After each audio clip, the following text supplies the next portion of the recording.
Hello everyone and welcome back to the Horror Hut. Before you drift off, it would be a nice idea if you could leave a comment to let me know where you are listening from. Please don't forget to give the video a like and subscribe to the channel. Right, let's get comfy and relaxed, and let's begin. Story 1, The Mind That Lied Back. I didn't think much of it at first, the way the man was standing across the street from my apartment building, just watching. It was almost 6 in the evening, the kind of early spring day when the sun hangs low but still casts long shadows, and there was the usual hum of city noise, cars idling, distant sirens, a dog barking somewhere to the left. I was on my way home from work, juggling a grocery bag in one hand and my phone in the other, scrolling through messages I wasn't really reading. The man was wearing a gray hoodie, the hood pulled up even though it wasn't cold, and jeans that looked a little too baggy. His posture was straight, but not relaxed. He had his hands in his pockets, and he never looked away from my building. I caught his eye once. He blinked slowly, then looked down at the cracked sidewalk and began shifting his weight from one foot to the other. I told myself it was nothing. Maybe he was waiting for someone. Maybe he was just passing time. But when I stepped into the lobby and pressed the buzzer to my apartment, the feeling in the pit of my stomach twisted tighter. The building's lobby was quiet, the overhead fluorescent lights humming softly. I glanced back toward the street through the glass doors. The man was still there, still watching. When I pulled out my keys to open the door to my apartment, my hands were shaking just a little. I told myself again it was nothing, that I was being paranoid. Once inside, I locked the door behind me and leaned my forehead against the cool wood. The hallway smelled of old carpet and a faint trace of cigarette smoke. I told myself that feeling of unease was just the city getting under my skin, the fact that I was alone, and my apartment was small, and the day felt longer than usual. I unpacked the groceries quietly, trying to focus on the mundane task of putting cans away. That's when I heard it, a soft tapping at the window in my living room. The windows faced the alley, and the sound was barely audible, like someone flicking a thumbnail against the glass. I froze, listening. Nothing else. My apartment was on the 3rd floor, so it would have been strange for anyone to be outside that close. The alley was cluttered with trash bins and the occasional stray cat, but no place a person could crouch without being seen from the street or my neighbor's windows. I pulled the curtains closed and locked the window. The tapping stopped.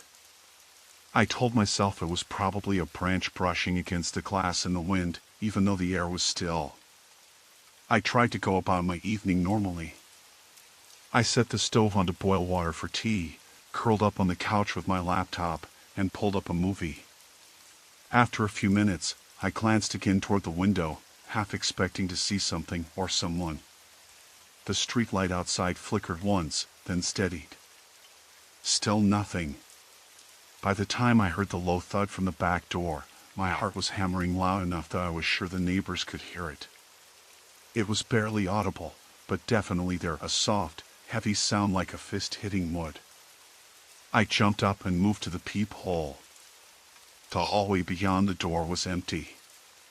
I strained my ears but heard nothing else. I stepped back from the door and locked it again, more forcefully this time.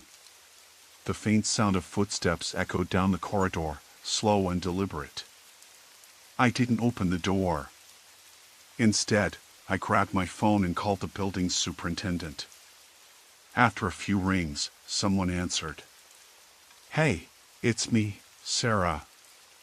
I think there's someone outside my apartment. I just heard something at the door." The man's voice was low, tired. "I'll be there in 5. I hung up and sat down on the floor, my back against the door, clutching my phone like a lifeline. I could hear the faint clatter of his keys in the distance, and then footsteps approaching. When he finally appeared in the hallway, his face was pale and tight. "There's no one here," he said quietly, checking the lock and the small window beside the door. No signs of forced entry. I nodded but didn't feel any relief. I thought maybe someone was watching me earlier today. He didn't respond immediately. Then, without looking at me, he said, "Sometimes people hang around just to see if anyone's home. Could be kids messing around, or worse." Worse? I echoed, my voice barely above a whisper. He shrugged. "You never know." He checked the windows and doors again before leaving, promising to stop by later. I locked everything once more and sat back down, phone in hand. The apartment felt colder now, the walls closer. Later that night, I kept waking up to the sound of my phone buzzing silently on the nightstand. Each time, it was the same thing, a message from an unknown number. Just one word. "Outside." I didn't respond. The next morning, I found a small rock on my doormat, smooth and round. No note. No explanation. Just a rock. I stared at it for a long time, trying to convince myself it was random, meaningless. But the way it sat there, so deliberately placed, made my skin crawl. I reported it to the police when I left for work, but they said there was little they could do without more evidence. I was told to be vigilant, to keep my doors locked, to call if anything else happened. The officer's voice was steady but distant. That day, I kept checking behind me when I walked to the subway, my eyes flicking over the crowd, searching for the gray hoodie. He wasn't there. Yet I could feel the weight of being watched, like a shadow I couldn't outrun. By the time I got home, the sun was low again, and the man was back, standing across the street, the hood still up, hands in his pockets, watching. I never thought I'd find myself walking home at night through that part of town. The streets around my apartment were usually bright, filled with the late shift workers from the hospital or the few diners still open past midnight. But that night, I was running late, and the bus had already passed. The next one wouldn't come for almost an hour. So, against better judgment, I decided to cut through the narrow alley that ran between the auto repair shop and the old bookshop. The alley wasn't exactly the safest shortcut, everyone knew that, but it was the quickest way, and I told myself I'd be fine. It was a clear night, the air cool but not cold, with a faint breeze pushing the dull smell of diesel and exhaust around the garbage bins stacked against the brick walls. The faint hum of the city was distant, muffled by the tall buildings, and the only real noise was the uneven clatter of my boots on the cracked pavement. I'd taken that alley maybe a dozen times before, usually during daylight. Tonight, though, shadows seemed to lean heavier, gathering in the corners, and the streetlights buzzed with a weak orange glow, flickering occasionally. I tried to ignore the tightening in my chest as I walked, focusing on the steady rhythm of my steps. It wasn't unusual to feel a bit on edge here, but something felt different this time. Halfway through, I noticed a faint sound of footsteps behind me. At first, I thought it was just someone else cutting through the same way. Some people did, especially late workers or kids sneaking home from parties. I glanced over my shoulder, but the alley was empty. Maybe the person had quickened their pace or taken a different route. I told myself it was nothing. I kept walking, but the footsteps started again, slower this time, almost calculated. I stopped and listened. They stopped too. I moved forward again, and the sound resumed, a faint tapping that matched mine, but always just a beat behind. My heart picked up. I told myself to stay calm. Maybe it was just a guy walking home, no harm meant. But the uncertainty gnawed at me. I tried to speed up and almost broke into a jog, but the footsteps quickened as well, always close but never going past me or around. I reached the point where the alley opened onto Maple Street. The noise of cars and distant voices leaked in, and the streetlights were brighter here. I stopped, glancing back. In the dim orange haze, I thought I caught a glimpse of a figure, a man, tall and thin, wearing a dark hoodie. His head was down, shadowing his face, but I could feel the weight of his eyes on me.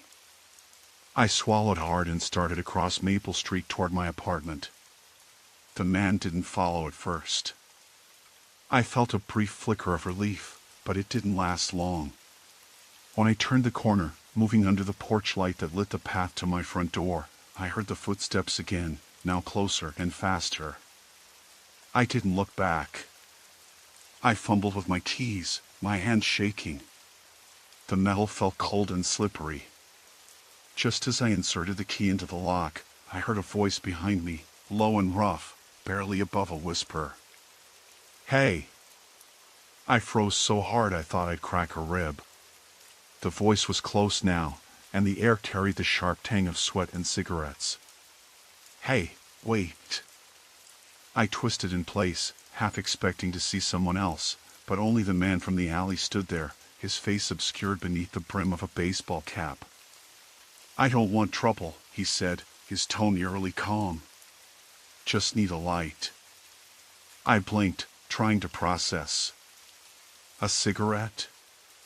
This close? My pulse thundered in my ears as I stepped back, still holding the keys like a weapon. "I don't have one," I said, voice cracking. He shrugged, took a step closer, and then stopped.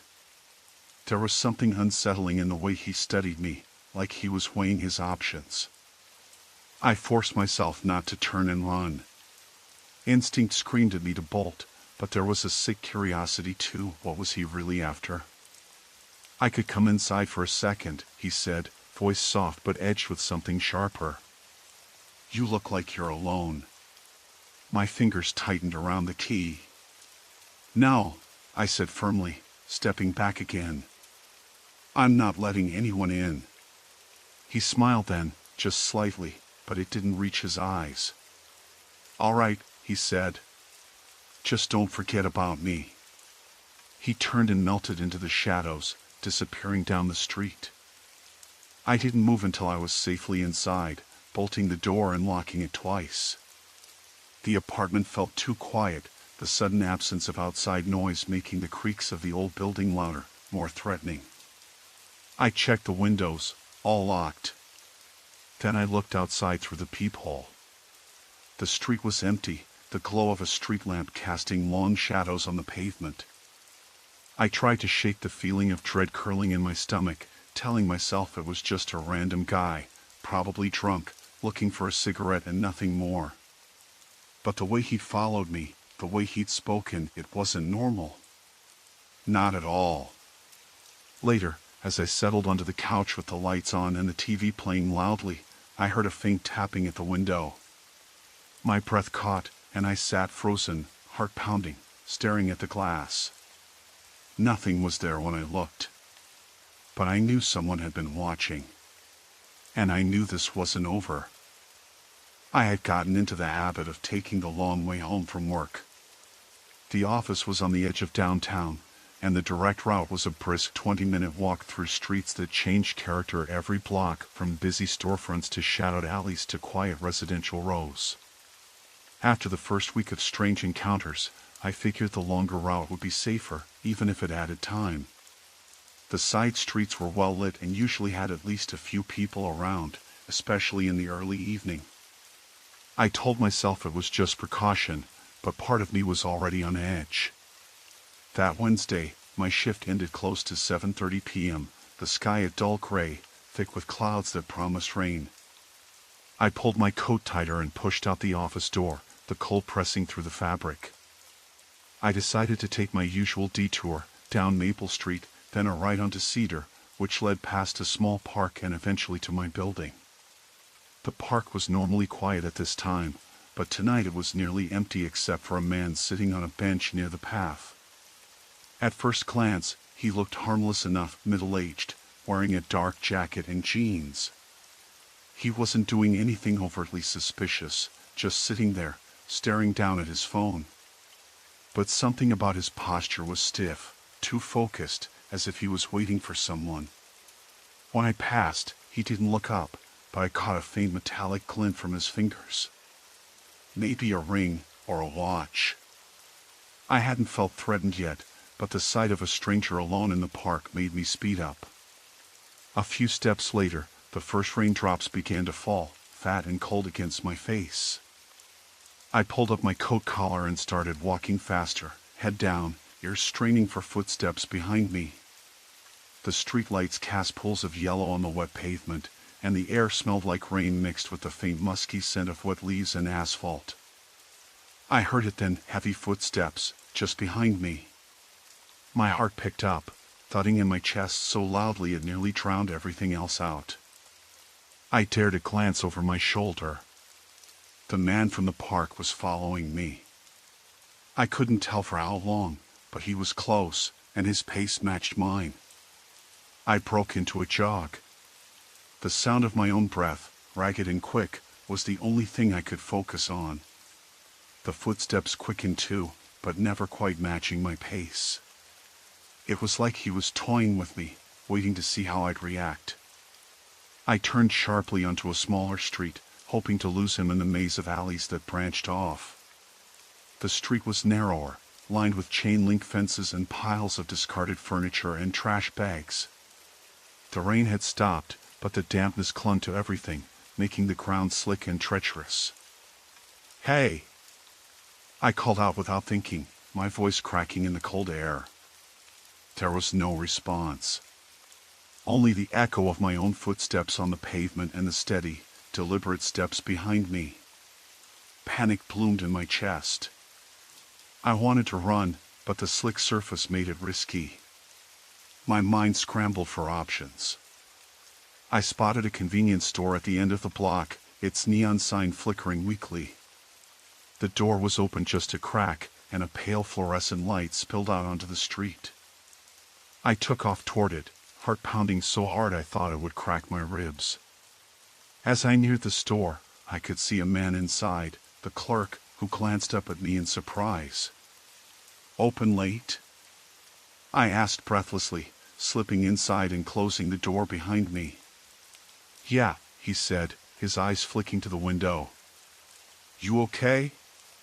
His voice was low, cautious. I nodded, swallowing hard. Just felt like someone was following me. The clerk didn't say anything, just watched me quietly.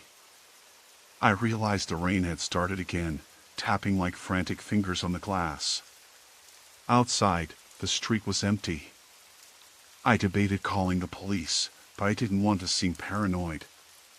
The clerk handed me a bottle of water, and I stayed inside long enough to calm down, watching the door and the street beyond. After a while, the footsteps never returned. The man who'd followed me was gone.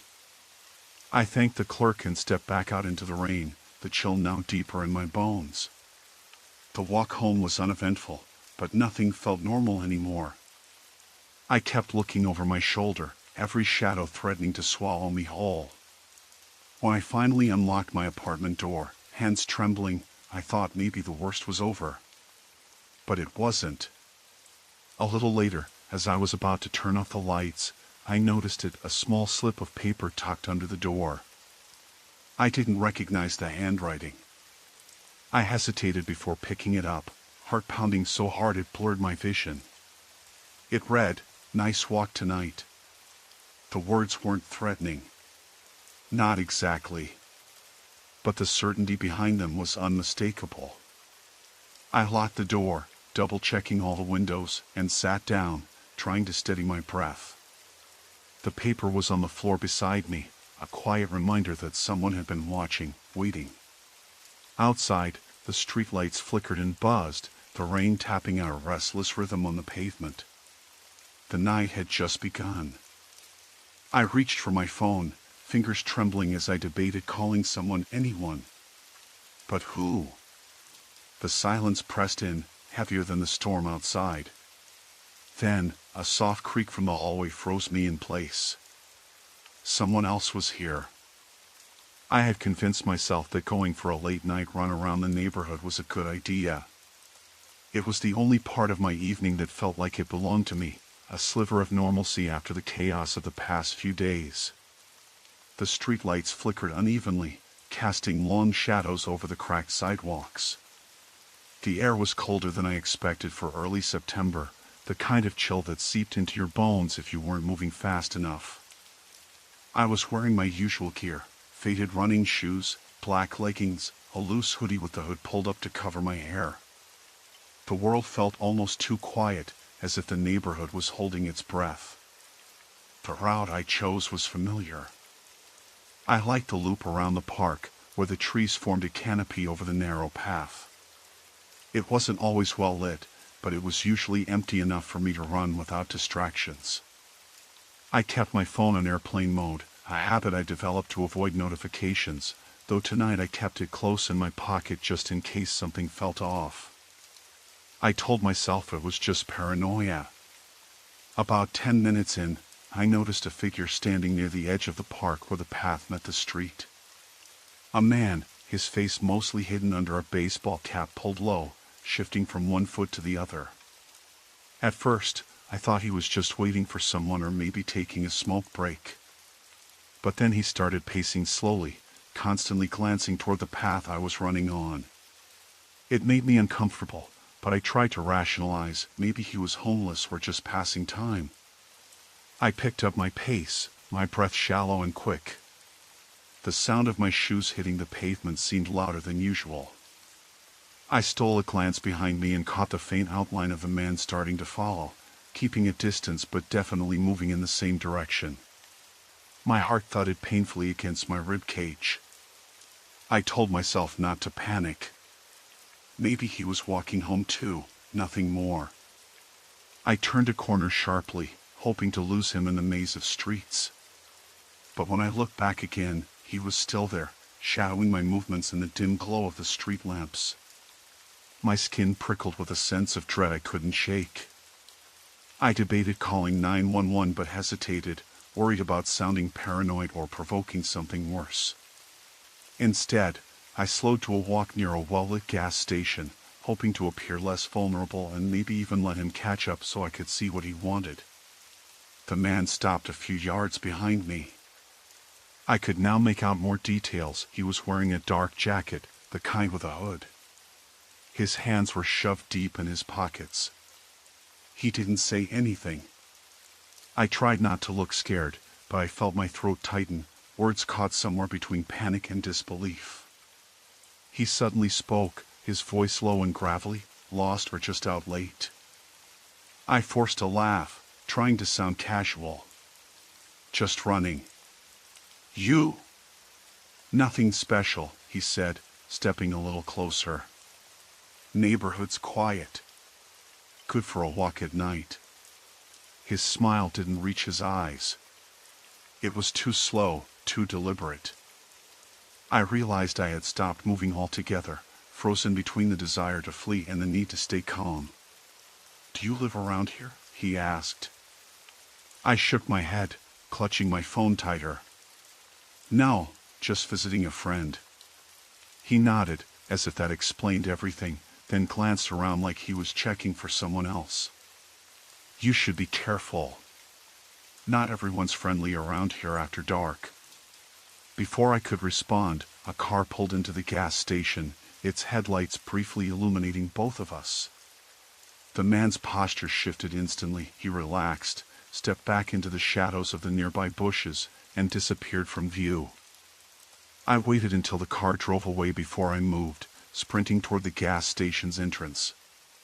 Inside, the fluorescent lights buzzed overhead, and the clerk looked up from his magazine.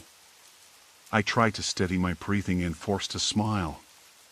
Just needed a minute. He nodded, eyes flicking to the door, then back to me. "You okay out there?" "Yeah," I said, though the words tasted hollow. I bought a bottle of water and used the restroom, locking the stall door behind me. I stared at my reflection in the cracked mirror. My face was pale, eyes wide, hair damp with sweat. My hands trembled slightly. I tried to tell myself it was over, that I was safe now. But the knot in my stomach tightened. I decided not to go back the way I came. I called a rideshare instead, my fingers fumbling as I typed in my location. The app estimated a 5-minute wait, which felt like an eternity. I paced near the entrance, glancing over my shoulder every few seconds. That's when I saw him again. The same man, walking slowly along the far side of the parking lot, hidden partially by the shadows cast from the gas station's overhang. He wasn't trying to hide anymore, he was watching me, and the look in his eyes was colder now, more calculating. I ducked behind a pillar just as my phone buzzed. My ride had arrived. I peeked around the edge, and he was still there, unmoving except for his head, which tilted as if studying me. My heart slammed against my ribs, and I realized I hadn't held my breath until that moment. I bolted from behind the pillar, waving at the driver as I climbed into the car. The doors locked with a reassuring click behind me. I hardly spoke during the ride, staring out the window at the dark street slipping past, my mind racing. When I finally got home, I double-checked every lock on the doors and windows, even sliding the bolt on the back door twice just to be sure. I sat on the couch with the lights on and the door slightly ajar, the chain lock in place, my phone clutched in my hand. Every creak of the house sounded like footsteps. Every shadow seemed to move. I didn't sleep that night. Outside, the wind picked up, rattling the window panes. I kept imagining that man's face, the slow, deliberate way he had followed me, the coldness in his eyes that didn't seem to belong to someone just taking a walk. It was the first time in a long time that I truly felt hunted. By morning, the streets outside were bright and empty again, the menace of the night retreating with the sun. But I knew it wouldn't be the last time I saw him. Something about the way he watched me wasn't about chance or coincidence. It was a warning. And I wasn't sure what he was waiting for. The late afternoon sun was dipping behind the row of townhouses across my street when I realized I'd left my wallet at the cafe. It was the type of afternoon that felt like it might rain but didn't. Gray clouds hung low and heavy, and the air smelled faintly of wet concrete and exhaust. I was halfway through my walk when I noticed the empty pocket and my stomach sank. The cafe was only 3 blocks away. I decided to retrace my steps, telling myself it'd be a quick in and out. It was the kind of place where you knew the barista by name and nobody locked the door during the day. I liked that casual trust. I liked the normalcy. I hurried back, the sidewalk slick from an earlier drizzle, the soft patter of distant rain tapping on my jacket. The streetlights flickered on one by one as the sky darkened. I tried to dismiss the small unease nibbling at the back of my throat. Maybe it was the quiet. Even on a weekday, the neighborhood normally buzzed with people going home or walking dogs. But today, hardly anyone was around. Crossing the street, I glanced toward the cafe. The windows were dark. The door was locked. Inside, the chairs were upturned on tables, and the usual clutter of mugs and napkins was gone. The lights were off, the place looked abandoned. That was odd. The cafe was supposed to be open until 7. I checked the time on my phone, 5:48 p.m. I tried calling the number posted on the door, but the line went straight to voicemail. A knot tightened in my chest. Maybe it had closed early for some reason. I thought about the barista's cheerful face just that morning, how she'd said something about a small plumbing problem but that it'd be fixed by the afternoon. But here was the place, dark and empty. I peered down the block. The other shops looked shut, too, but that was normal. It was a small strip, mostly boutiques and a wine store that closed at 6.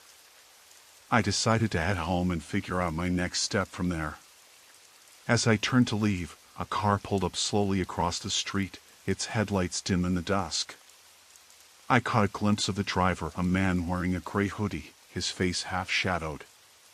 The car idled with the engine humming low.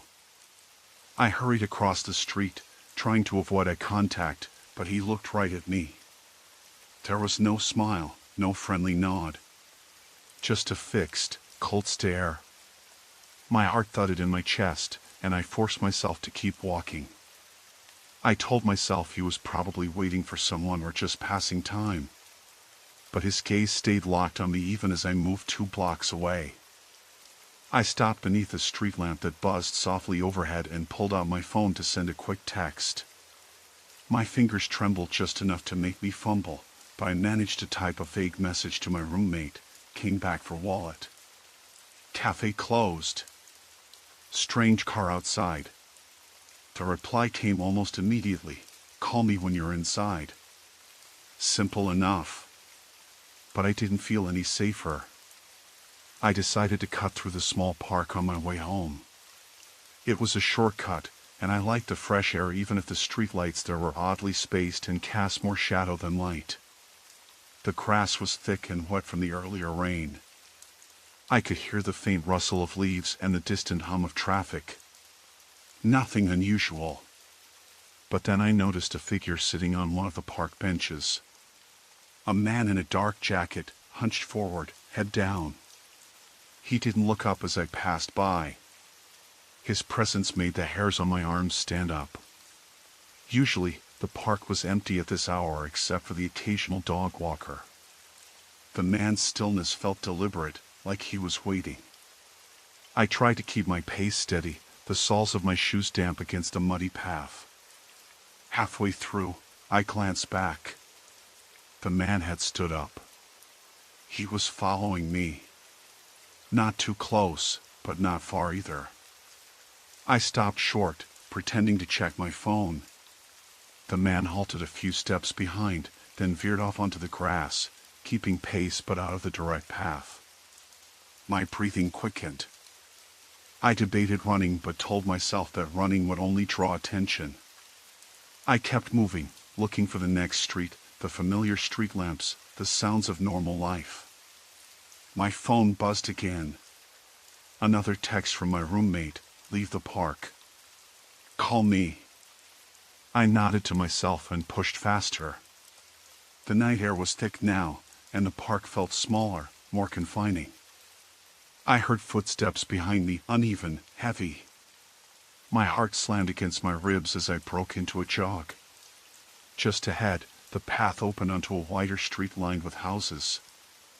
I spotted a porch light glowing warmly, and relief flooded through me. I reached the sidewalk and glanced back once more. The man was gone. No sign of him. Maybe he'd given up. I exhaled deeply, the tension melting just enough to make my knees weak.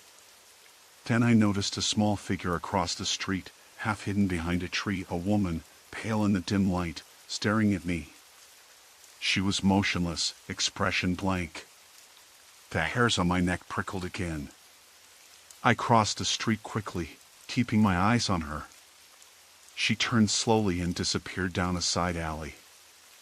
I didn't stop walking until I slipped through my front door, locked it behind me, and leaned against it, heart pounding, breaths uneven. The house felt safe, normal. The familiar clutter on the kitchen counter, the worn couch in the living room. I flicked on every light, the sudden brightness sharp after the dark street. My phone buzzed again. This time it wasn't my roommate. It was an unknown number. I hesitated but answered. Did you find your wallet? The voice was calm but too close, too measured. No, I said, my voice shaking. There was a long silence, then the voice said, maybe next time, don't leave home without it. The line clicked dead. I dropped the phone onto the couch and stared at it, the weight of those words sinking in. I was now alone, and whatever was out there had been watching me all along. The lock on the door felt suddenly fragile, like a paper shield against some unseen threat. I checked the windows, sliding the latches shut, pulling the curtains tight. The shadows outside seemed to press in on the glass, waiting.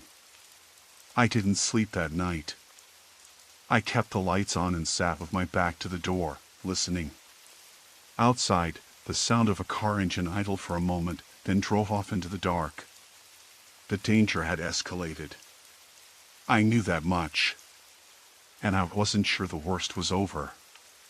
Story 2, Mirror Image, The Replacement Within. I got out of work a little after midnight, The usual quiet hum of the city folded around me like a second skin. My shift at the hospital's records department was dull enough that nights blurred into each other, punctuated only by the clacking of keyboards and the occasional paging overhead. The elevator creaked as it carried me down from the 10th floor. I was tired, but eager to get home and collapse onto my couch with a book or maybe a late-night documentary. The parking garage was almost empty, save for a handful of cars scattered across the concrete slab. I walked toward my old sedan, the sound of my boots muffled on the damp asphalt.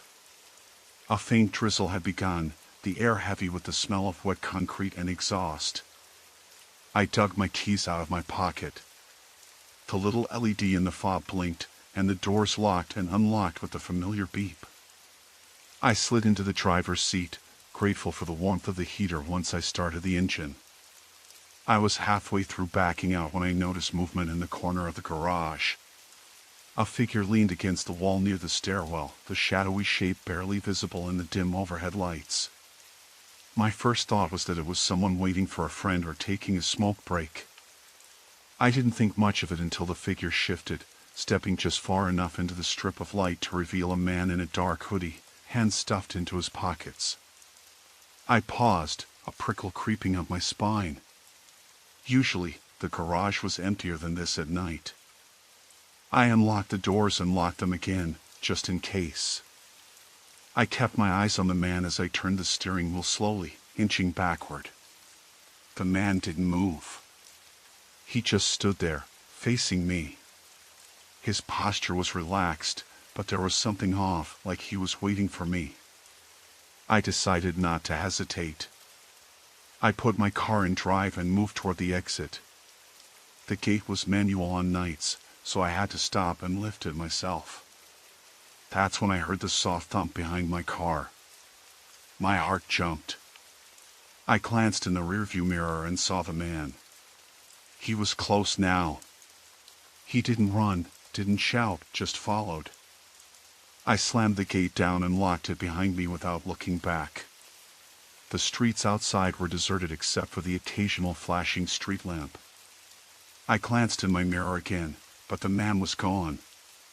I exhaled slowly, trying to steady my breath. Maybe he'd just been in the garage for a different reason. Maybe I was overreacting. But the unease settled deep in my chest, prickling at the edges of my mind. I drove home on silent streets, the fog thickening near the river and swallowing the orange glow of streetlights.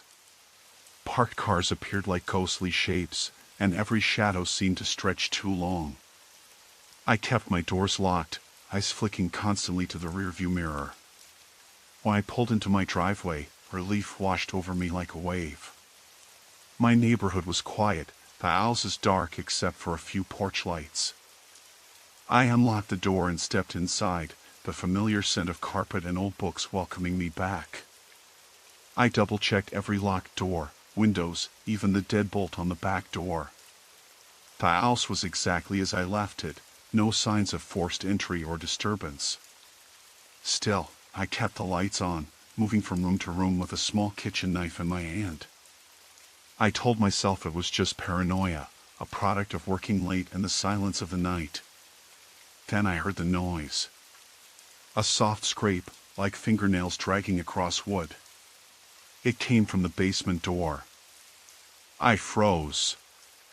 The basement door was in the laundry room, down a flight of stairs and behind a heavy metal door I usually kept locked. I never heard anyone come in through the front or back doors, and I was certain I'd locked everything. The scrape came again, slower this time, deliberate. I could hear it over the hum of the refrigerator and the ticking of the old wall clock. My breath caught in my throat. I gripped the knife tighter and moved toward the laundry room. Every step creaked on the hardwood floor, each sound louder than it should have been in the stillness. I reached the basement door. My hand trembled as I reached for the light switch, flicking it on. Yellow light flooded the small room, revealing laundry baskets and a workbench cluttered with tools. The door to the basement was shut tight. I pressed my ear against it. Silence. I waited, heart hammering, but nothing more came. No footsteps, no breathing. I hesitated, considering calling the police. But what would I say? That I thought someone was in my basement? Without any proof? I backed away slowly, locking the door again. I retreated to the living room and sat on the couch, knife still in my hand, eyes darting to every shadow. Minutes passed. Then my phone buzzed. I jumped, nearly dropping it. The screen showed a text from an unknown number. "Nice car." My hand shook as I reread the message. I stared at the screen, blinking hard, trying to convince myself it was a prank. But the timing, the man in the parking garage, followed by this message immediately after I got home, made my stomach twist. I typed a reply with trembling fingers, but the text field wouldn't let me send. The number wasn't recognized by my carrier. It was blocked from outgoing messages. I sat in the dark, the only sound the quiet tap of rain against the window. My phone buzzed again. "See you soon." The words felt like ice trailing down my spine. I wanted to call someone, anyone, but I was alone, and the night felt suddenly and irrevocably sharp around me. I locked the doors again, checked the windows. The house was still, but I knew that if I looked out, the darkness would be watching back. I stayed on the couch, clutching the knife, the phone glowing faintly in my lap. Outside, the rain fell steady, hiding footsteps no one should have been making. The night air was sticky and thick, the kind of humidity that made even my skin feel heavy. I had left the diner a little after midnight, the sort of hour when most people are either heading home or nowhere at all. The streets were nearly deserted, but my route took me down a quieter stretch, narrow sidewalks flanked by dead trees and shuttered storefronts. The glow from the street lamps was weak and intermittent, flickering now and then as if struggling to stay alive. It made the shadows pool unevenly, warping the shapes of trash cans and telephone poles. I had my earbuds in, playing a low playlist to keep me company, but I wasn't really listening. My thoughts drifted to the evening, how strange it felt leaving work that late, alone, when usually there was a car or two parked outside, or a familiar face here or there. Tonight was different. Quiet in a way that made the hairs on the back of my neck stiffen. I forced myself to focus on the rhythm of my footsteps against the cracked pavement. One foot in front of the other. Nothing to worry about. I'd walked this route hundreds of times. But as I rounded the corner onto Maple Street, I noticed a man standing across the road beneath a street lamp that blinked desperately against the darkness. He wasn't doing anything, just standing there, hands in his jacket pockets, staring down the empty street.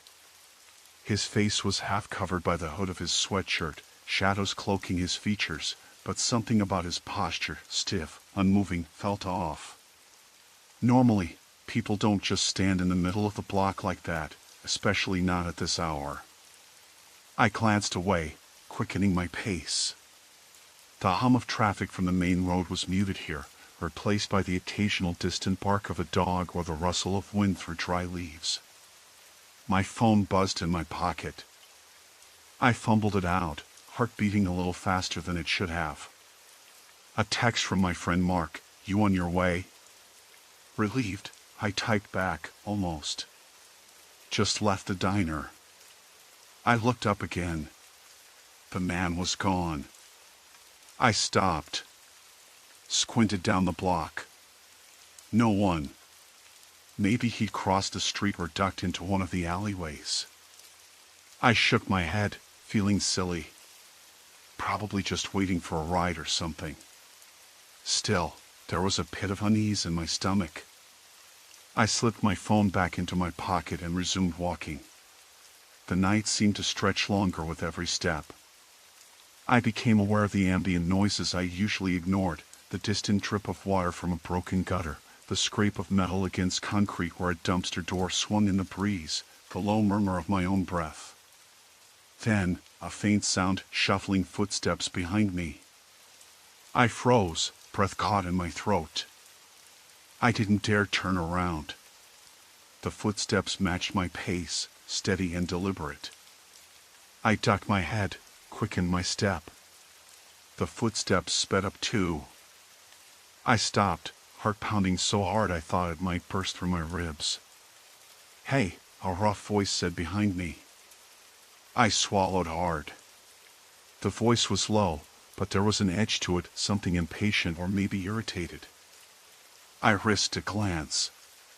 A man, maybe in his early 30s, was a few feet behind me. He wore a dark jacket and jeans, his face shadowed under a baseball cap. His eyes glittered unnaturally bright in the low light. I forced a smile, trying to sound casual. "Hey." He matched my pace again, staying close but not too close. Too close for comfort. "I'm sorry," he said. "Do you have a light?" "No," I said, shaking my head. "Sorry." He nodded, as if expecting rejection. We kept walking, the silence between us tight and heavy. My pulse thudded in my ears. "Where are you headed?" he asked. I hesitated. "Just home." He was silent for a moment. "You live around here?" "Yeah." The street lamp flickered again, bathing us in an eerie, intermittent glow. His eyes darted from side to side nervously, like he was scanning for something or someone. I tried to focus on the street ahead, but the hair on my arms prickled. This was bad. I needed to find a way to shake him off without provoking him. "Hey, look, I'm not interested in trouble," I said, trying to keep my tone light but firm. "Really just want to get home." He chuckled softly, but it wasn't comforting. It was low and dark, like a warning. "You ever feel like someone's watching you?" he asked out of nowhere. I tried not to show how much I hated that question. "Sometimes." "Yeah. It's a funny feeling. Makes you look over your shoulder, even when there's no one there." I nodded, pretending to be interested in this pointless conversation. My mind was racing, searching for options. A block away, I spotted a small convenience store still open, its harsh fluorescent lights piercing the night. A few people were inside, perhaps employees restocking shelves. If I could just make it there, I'd be safe. "Hey, I'm going to grab something inside," I said, stepping toward the store entrance. He didn't move. "You don't have to do that." I glanced at him. His smile was sharp, too quick. "Yeah, well, I do," I said, trying to keep my voice steady. I made a break for the door. As I pushed it open, the warmth of the store hit me, mingling with the stark smell of cleaning supplies and cheap coffee. I turned around, waiting for him to come in behind me. But he didn't. I exhaled, leaning against the counter. A woman behind the register gave me a brief, curious look but said nothing. I grabbed a bottle of water, then forced myself to relax, though my breath still came quick and shallow. The man was gone. Maybe he had just been lost or looking for a cigarette. Maybe I'd imagined a menace in him. But then my phone buzzed again. I pulled it out, fingers trembling. A message from an unknown number. "You can't hide." My skin went cold. I looked up, scanning the store, but everyone else was busy or minding their own business. I locked my phone and stuffed it back in my pocket. The woman behind the counter smiled politely. I realized then how alone I really was, even in this small pocket of light. I paid for my water with shaky hands and pushed open the door. The street was darker than before, the man nowhere to be seen. But I knew one thing for sure, this was not over. Not by a long shot. I was halfway through my second cup of coffee when I noticed a sound. It was faint at first, like the soft scrape of shoes against pavement, but it grew closer, steady and deliberate. I looked up from the kitchen table, the mug half raised to my lips, and glanced out the window. The street was empty, gray morning light filtering through a curtain of rain. No one was there. Shrugging it off, I set the cup down and returned to my laptop, the dull hum of the screen filling the otherwise quiet room. I had been working from home for weeks now, settling into the strange routine that the city imposed upon us these days. The rain tapped against the window, a soothing backdrop. But that scraping sound, now mingled with a faint rhythmic thump, tugged at my nerves. I stood up and walked to the door, peering through the peephole. Nothing. The street was still deserted. Maybe a delivery truck had just passed by, or someone had dropped trash in the alley beside my building. I closed the door and leaned my forehead against the cool wood. It was probably nothing. Still, I felt a prickling unease crawling up my spine. The kind you get when your brain tells you to be on alert, but you can't quite place why. I made a mental note to check the locks on the doors again later and tried to shake it off. By noon, the rain had stopped, leaving the air damp and sticky. I decided to step outside for a quick walk, hoping the fresh air would clear my head after a long morning of emails and endless video calls. I grabbed my jacket and stepped into the hallway. The building was quiet. A few neighbors passed by with polite nods, their faces hidden behind masks. Outside, the light was muted, the sky a blanket of dull gray. I pulled my collar up against the chill and started down the street. The sidewalks were slick with rain, reflecting the neon signs flickering lazily from storefront windows. As I walked, I noticed a man ahead of me, maybe 50, wearing a dark hoodie even though the rain had stopped. His hands were shoved deep into his pockets, and his head bent slightly forward. I kept my distance, but something about the way he moved felt off, too slow, deliberate, like he was matching my pace without acknowledging me. I tried to slow my own steps, hoping he would pass, but he mirrored me perfectly. My heart picked up a little. I crossed the street, and he crossed right after. I looked back. He paused at the corner, glancing around as if waiting for something or someone. I felt a flicker of relief and quickened my pace toward the grocery store 2 blocks down, well-lit, crowded, normal. Inside, the hum of refrigerators and the murmur of customers felt comforting. I grabbed a basket and moved through the aisles quickly, trying to lose myself among the colors and smells. When I reached the checkout, I glanced out the front windows. The man was standing across the street, just outside a bank. He wasn't moving, just watching. His dark hoodie swallowed most of his face, but I caught the briefest glimpse of sharp eyes scanning the block. I paid for my groceries in a hurry and stepped back outside. The man was gone. I breathed easier as I walked home, but the feeling of being watched clung to me like a second skin. When I unlocked my apartment door, I paused, listening. No sounds, no footsteps, just the distant drone of traffic. That afternoon, I went about my routine, trying to focus on work, but the uneasy sensation lingered. At some point, I noticed the back door of the building ajar. I live on the 3rd floor, so it isn't unusual for the janitor to leave it open for a few minutes while moving supplies, but it was the first time I'd seen it unattended and open. I stepped outside to see if anyone was around.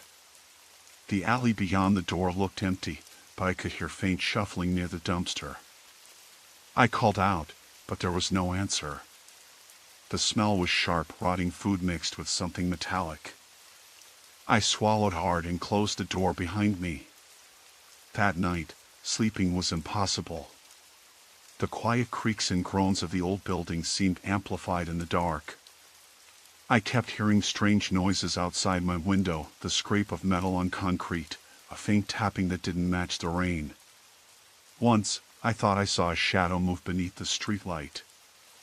I wanted to call someone, but who? The police would probably say nothing was wrong. Friends were hundreds of miles away.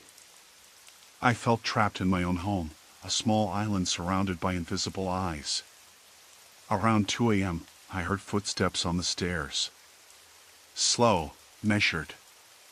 I held my breath, frozen beneath the blanket.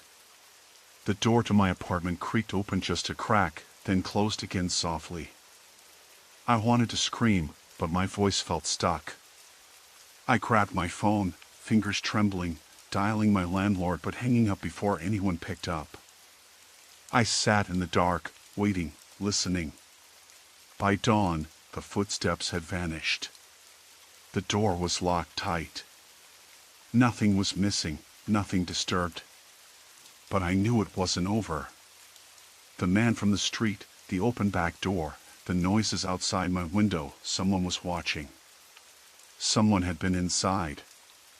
I didn't sleep again that morning, staring out at the gray light creeping through the blinds, waiting for the next sound, the next move. It was only the beginning. That night, I was alone in the apartment for the first time since the incident.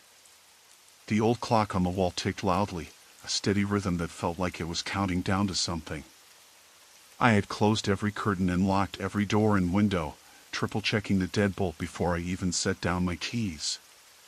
It was the kind of nervous ritual I hadn't needed to perform before, but now it was unavoidable. I tried to keep myself busy, flipping through a magazine and sipping on a lukewarm coffee, but my eyes kept darting to the window. The street outside was dimly lit by uneven pools of yellow light from aging street lamps. A few cars passed by, their headlights briefly swallowing everything in a harsh glare before the darkness returned. The hum of distant traffic and the occasional bark of a dog were the only sounds breaking the silence. Around 10 o'clock, I decided to take out the trash. The smell in the kitchen had started to settle into something sour, my nerves or the coffee grounds, I wasn't sure. As I slipped on my sneakers and grabbed the bag, I noticed a man standing across the street near the corner store. He was leaning against a lamppost, his face shadowed under the brim of a baseball cap despite the streetlight's glare. He wasn't doing anything in particular, just watching. I froze. There was nothing overtly menacing about his posture, but something in the way he stayed still pulled at the edges of my unease. I glanced quickly down the street, no one else was around. The man didn't move. I debated whether to walk behind a different building to the dumpster, but that route would take me past a less visible alley. The rational part of me insisted it was probably nothing, a random guy killing time outside the store. But it wasn't just that. I could feel it. I opened the door and stepped out into the cool night air, clutching the trash bag tightly. The crunch of gravel under my feet sounded unnaturally loud, and my heart stuttered as the man shifted his weight and took a step closer toward the streetlight. I forced myself to keep walking, head down, toward the dumpster just a few yards down the alley. As I reached for the dumpster lid, I heard footsteps behind me, slow, deliberate. I didn't turn around.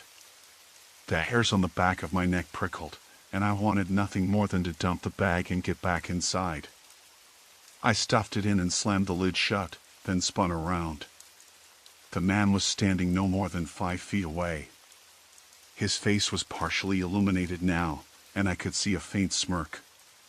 "Hey," he said, voice low and casual. "You live around here?" I swallowed hard, my throat dry. "Yeah. Just taking out the trash." He nodded, and for a moment, I thought it might end there. But then he took a step closer, and the smirk twisted into something colder. "I've seen you around. You're always alone." The way he said it felt like a warning, or something worse. My hands tightened into fists. "I'm not interested," I said, voice firmer than I felt. He laughed softly, a sound that didn't reach his eyes. "Relax. I'm not here to cause trouble." But the way he didn't move away told me he was lying. I took a tentative step back, eyes flicking to the street behind him. No help there. Suddenly, I felt a sharp tug at my wrist. Instinctively, I jerked away, stumbling back against the dumpster. The man's grip was rough and unexpected, his fingers digging into my skin. My breath hitched, panic rising like bile. "Let go!" I hissed. He released me as if deciding this wasn't worth a fight. You don't have to be afraid, he said slowly. I'm not going to hurt you. Not yet. The words were a twisted kind of promise, and I didn't want to be anywhere near him anymore. I sprinted back to the apartment, fumbling with my keys and nearly dropping them as I slammed the door shut behind me.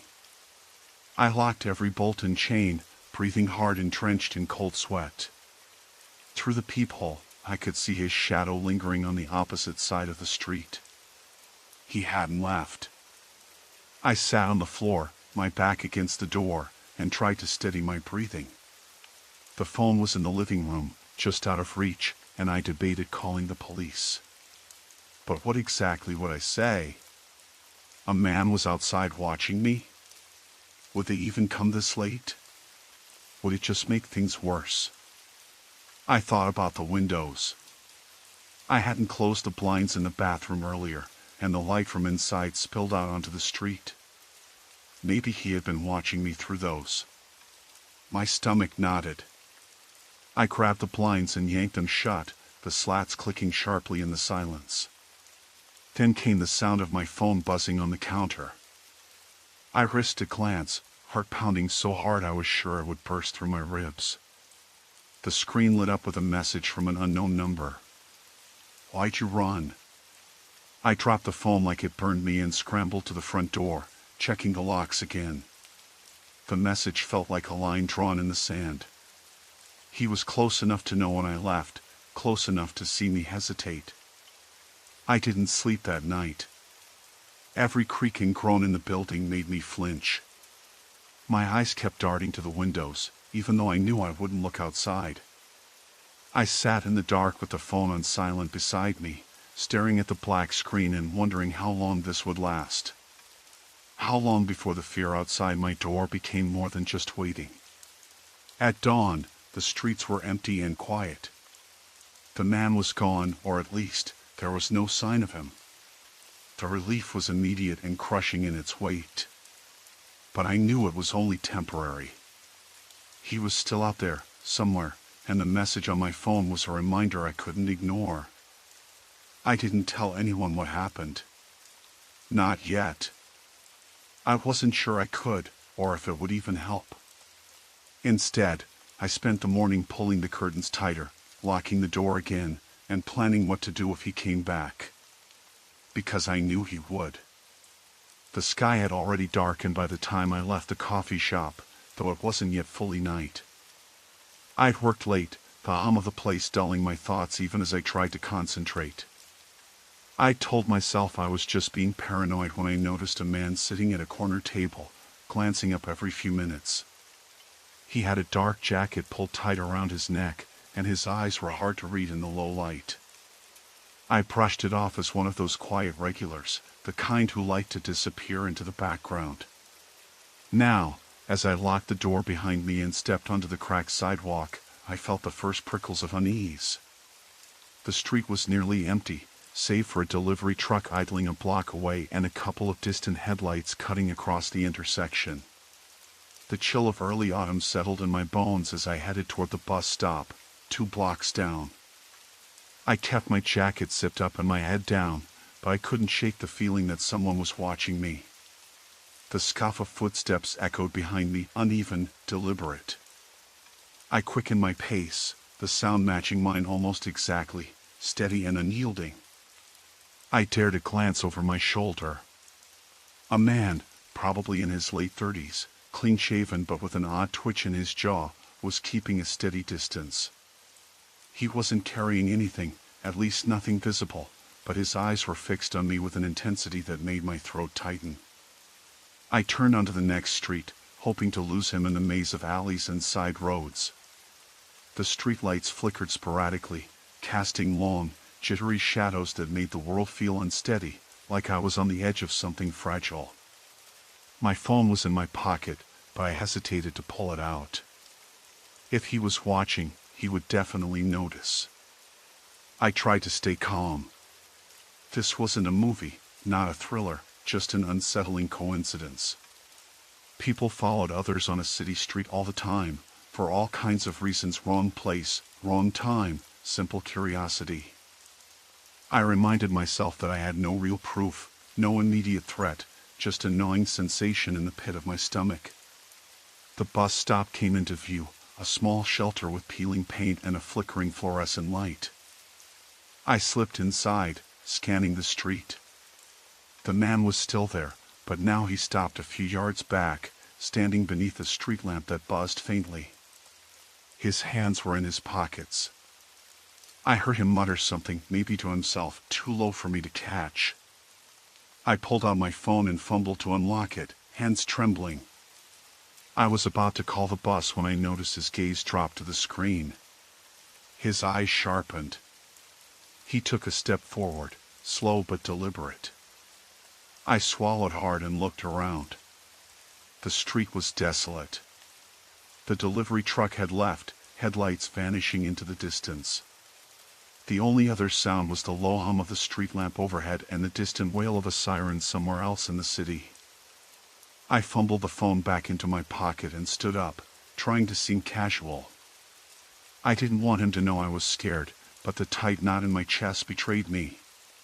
The man's expression didn't change, but there was something cold and calculating in the way he watched me. The bus was late. Minutes stretched and the chill deepened. I could feel the man inching closer, the space between us shrinking with each passing second. I debated leaving the shelter, moving down the block to wait somewhere else, but the idea of turning my back was worse. Finally, the headlights of the bus appeared, cutting through the darkness like a beacon. Relief surged through me as I stepped forward, the man retreating a pace just as I got inside. The bus driver didn't ask questions, he just nodded and pulled away from the curb. Through the fogged window, I watched the man dissolve back into the shadows of the street, the weight of his gaze lingering even as the distance grew. For the first time that night, I let my breath out in a long, shaky exhale. The bus was nearly empty, the low buzz of the heater filling the space. I pulled my jacket tighter and stared out at the dark streets sliding by, wondering if I'd made a mistake, if he'd follow me again, or if this was only the beginning. The city felt colder now, not because of the weather, but because of the invisible eyes that watched in the dark, waiting for the right moment to close the distance. I tried to focus on the passing streetlights, their halos blurring through the bus window, but the shadows seemed to warp and twist just beyond the glass. Every time the lights flickered, I caught glimpses of movement, figures slipping between alleys, faces half hidden in the fog. My hands trembled against the cold metal pole, knuckles white with the effort of holding myself steady. The heater's warmth did nothing to chase away the chill crawling down my spine. Somewhere ahead, the bus groaned around a corner, and I caught the faintest scent of damp concrete and something else, something metallic, like old blood. I swallowed hard, unwilling to imagine what that could mean. The empty seats behind me suddenly felt too oppressive, as if whatever had been trailing me decided to board and was now settling in, waiting. I dared not turn around. Whatever it was, it thrived in the dark, feeding on the silence and my mounting dread. The bus pulled up to my stop, a flickering street lamp casting long, skeletal shadows across the pavement. Steeling myself, I stood and stepped off, the cold night air swallowing me whole. The street stretched out, empty except for the distant wail of a siren and the faint echo of footsteps that weren't mine. I walked faster, the sound matching my pace, until I broke into a run, heart hammering, hoping the city's labyrinth would finally swallow me whole. Story 3, Beneath the Vow's Mask. I didn't think much of it the first time I noticed the man standing across the street. It was late afternoon, the kind of gray, overcast light that made the whole neighborhood feel washed out, like a faded photograph. I was carrying groceries up the front steps of my apartment building, the plastic bags pressing cold against my fingers, and he was just leaning against the corner lamppost, hands shoved deep into the pockets of his dark jacket. His face was obscured by a low baseball cap, so I only caught glimpses of his eyes when he shifted his head. When I glanced up for a second time, he was still there, and I hurried inside, dropping the bags on my kitchen counter. For the next few days, I kept seeing him in the same spot around the same time, 5, 6 in the evening, when the sun was dipping but not yet gone. I started to feel a strange knot tightening in my stomach whenever I left for work or came home. Once, I told myself he must be waiting for someone else, maybe a friend or a relative who lived in my building. But the way he didn't move, just stood there staring into the distance, made me uneasy. On Wednesday, I left work a little later than usual, and the street was emptier than normal. There were no cars parked on the side, and the usual chatter of neighbors was absent, swallowed by the cold wind that rattled the thin branches of the trees lining the sidewalk. I spotted him again, but this time he was closer, near the entrance to the grocery store where I usually picked up milk or bread. He didn't move when I passed, but I felt the weight of his gaze heavy on my back. My heart thudded, and I forced myself to walk faster, the click of my boots on the pavement loud in the quiet air. At home, I locked the door twice before letting myself in. My hands trembled slightly as I set the groceries down and checked the locks again. The building wasn't known for trouble. The neighborhood was mostly quiet, families and older folks who kept to themselves. But the man's presence felt like an intrusion, a shadow sliding just beyond the edges of my routine. That night was restless. I kept waking up to strange sounds, the creak of the radiator, the occasional tap of rain against the window pane. At one point, I thought I heard footsteps on the stairs outside my door, slow and deliberate, but when I looked through the peephole, there was no one there. The next morning, I decided to take a different route to work, circling around the block to avoid the usual street where I saw him. But as I crossed the intersection, I caught a glimpse of the same jacket disappearing down a side alley. My skin prickled, and I crossed the street quickly, eyes darting to every shadow. By Friday, the man was no longer just a background figure.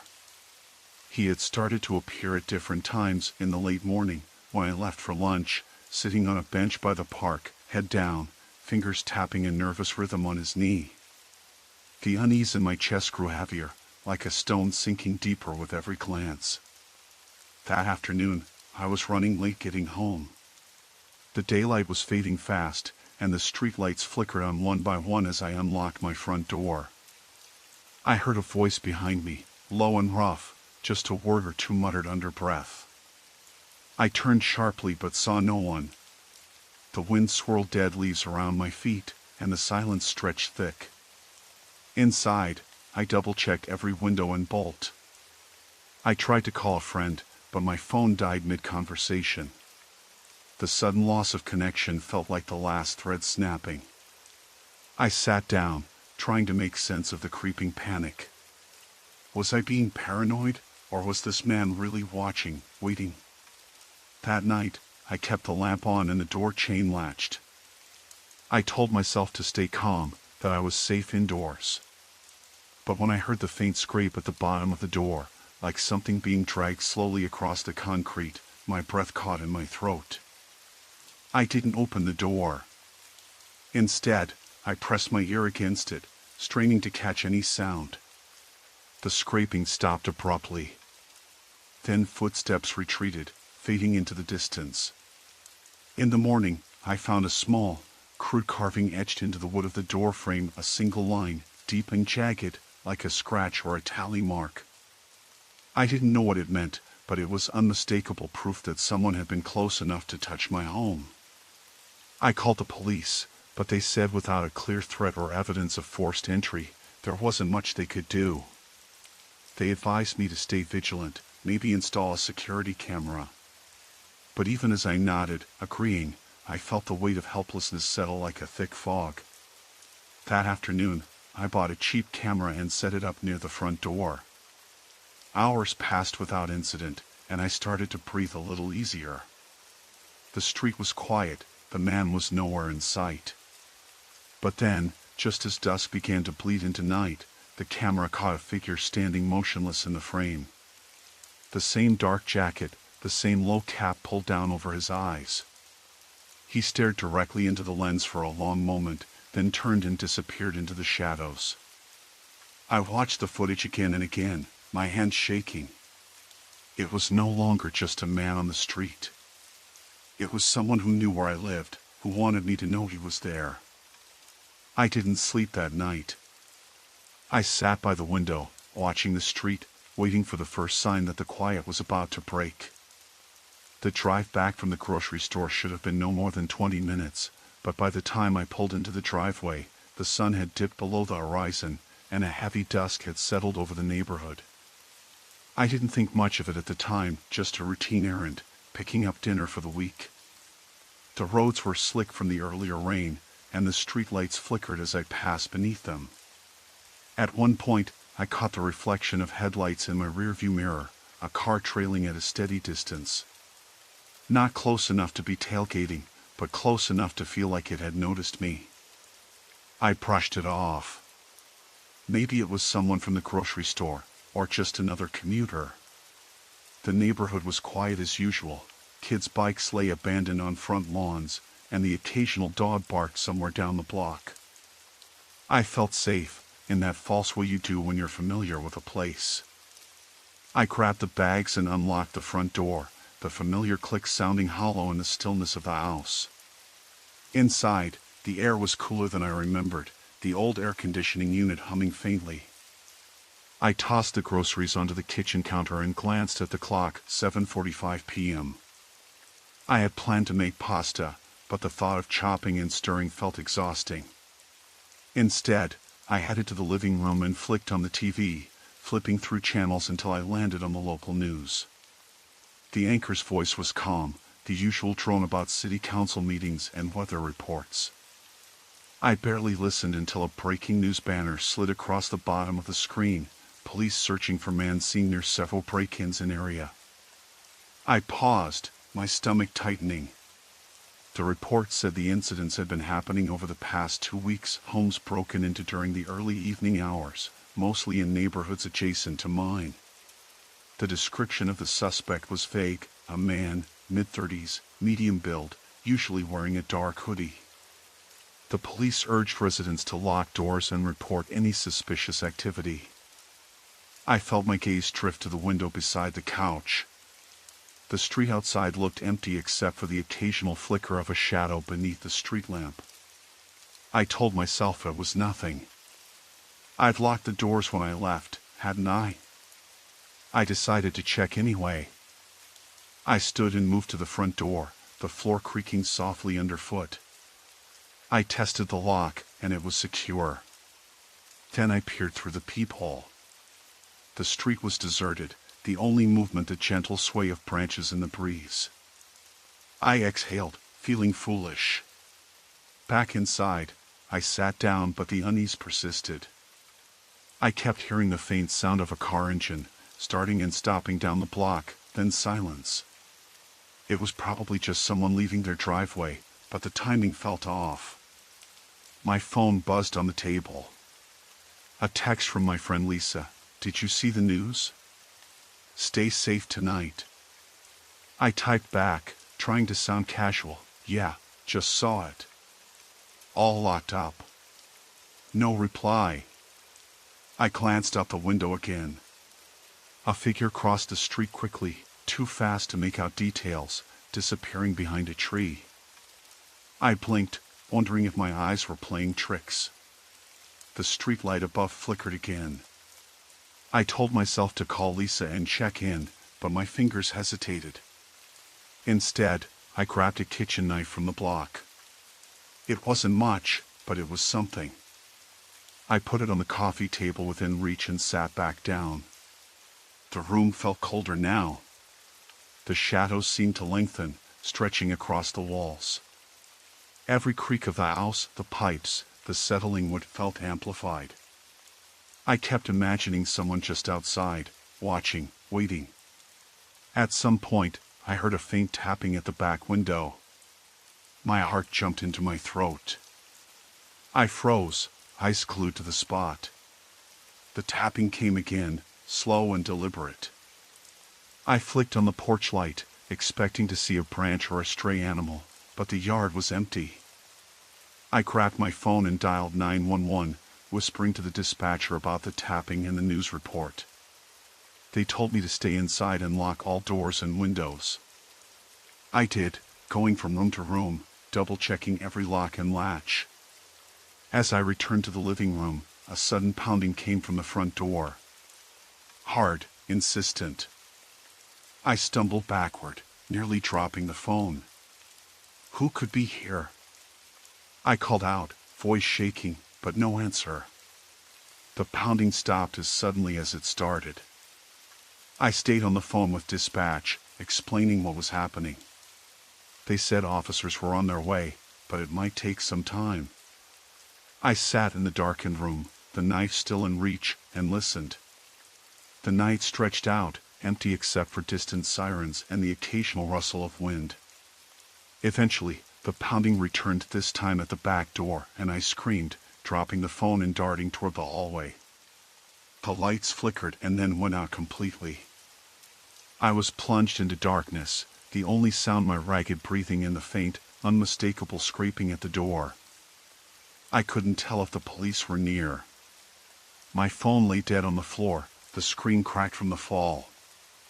I hugged the knife tight, surrendering to the terror that had settled in every inch of my body. Minutes later, or maybe hours, I couldn't tell, the sound stopped. The power returned, the normal hum of electricity filling the room. I didn't move. I didn't breathe. I just waited, trapped inside my own home, knowing that whatever had been out there had not given up. And neither could I. I left the cafe around 8:15 p.m., the night air cooler than I expected for early May. The sun had just slipped below the horizon, and the streetlights flickered on one by one, casting long, wavering shadows across the cracked sidewalks. I was heading home after my late shift at the bookstore, the one I had taken to fill the gap between applying for other jobs. It wasn't much, but it helped keep the rent paid.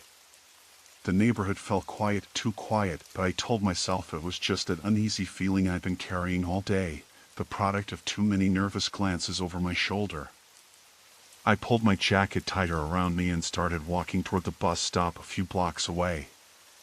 The route was familiar, 2 blocks down, a left at the corner store, then straight until the 3rd stop sign, where I'd cross and catch the 42 bus heading uptown.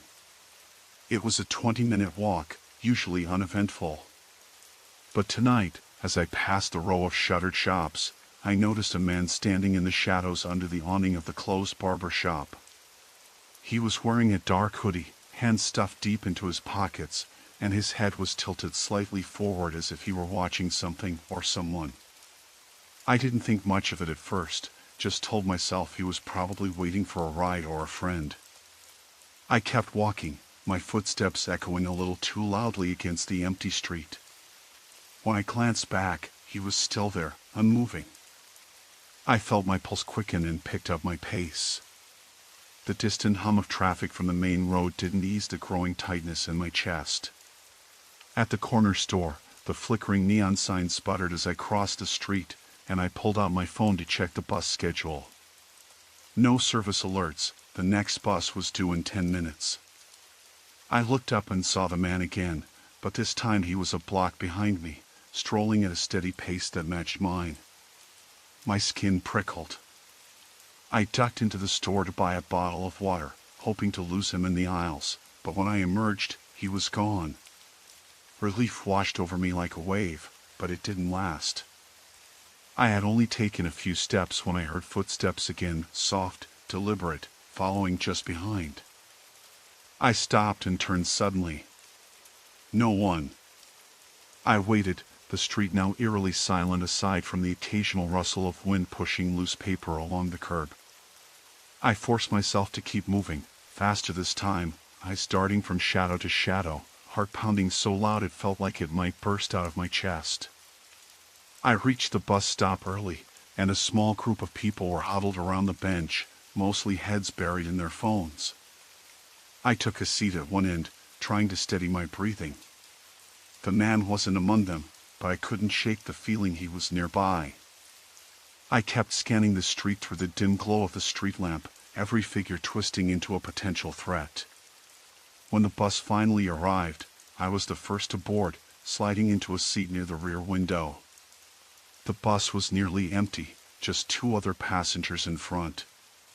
As we moved through the darkening city, I watched the houses and storefronts blur past, the occasional flicker of movement inside windows reminding me I was alone on the bus, heading into a neighborhood I barely knew. About 5 stops in, the bus slowed abruptly. I peered out the window and caught sight of a man from the street, standing near a lamppost. He didn't move as the bus rolled by, just stared directly at me. I tried to tell myself it was coincidence, that he just happened to be there, but his intent gaze burned into me, cold and unblinking. I swallowed hard and looked away, focusing on the fading cityscape. The bus emptied as it approached my stop. I was the last to get off, and I hurried toward the dimly lit street, the water bottle now a heavy weight in my hand. I glanced back and saw the man again, walking on the opposite side of the street. I crossed quickly, then doubled back toward my apartment, the building a block further. My breath came out in short, sharp bursts. Every shadow seemed to stretch and lean in my direction. Just before I reached the apartment entrance, I heard footsteps behind me, fast and pounding. My heart lurched. I spun around, ready to confront whoever it was, but it was a woman in her 20s, jogging with earbuds in, oblivious to my panic. I exhaled shakily and entered the building, punching in my coat with trembling fingers. The door clicked open, the stale smell of the lobby greeting me like a shield. Inside, I leaned against the wall and tried to calm my racing mind. I checked my phone again, no missed calls, no messages. No one had tried to contact me. The building was unusually quiet, only the faint hum of the elevator and the distant sound of a dog barking upstairs. I took the stairs to my floor, every creak of the worn steps setting my nerves on edge. At my door, I fumbled with my keys, hands slick from sweat. As I stepped inside, I locked the door behind me and bolted the deadbolt. The small apartment felt suffocatingly silent, the blinds drawn tight against the night. I sat down on the edge of the couch, trying to convince myself I was overthinking everything. Maybe the man was just a loner, someone waiting for a friend, or maybe he'd been watching the bus stop for his own reasons unrelated to me. But the way his eyes had locked onto mine, the deliberate following, it gnawed at me. I pulled the curtains aside just enough to peek out. The street was still deserted, dark shadows pooling beneath the streetlights. No sign of him. I wanted to tell myself this was the end of it, that I was safe now. But deep down, a knot of dread twisted in my stomach. I was sure he'd be back. I found my phone and called Jamie, my closest friend. After a few rings, she picked up. "Hey, you okay?" she asked, concern threading her voice. "Not really," I admitted. "I think someone's been following me." There was a pause on the other end, then Jamie said, "Do you want me to come over?"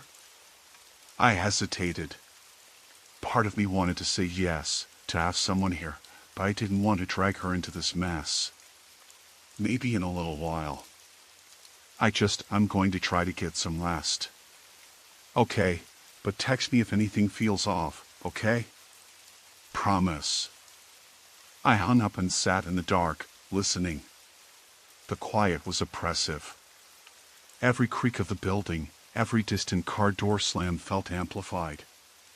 I kept the front door locked and the blinds just barely parted, watching, waiting, the feeling of being hunted settling deeper into my bones. Outside, the streetlights buzzed faintly overhead.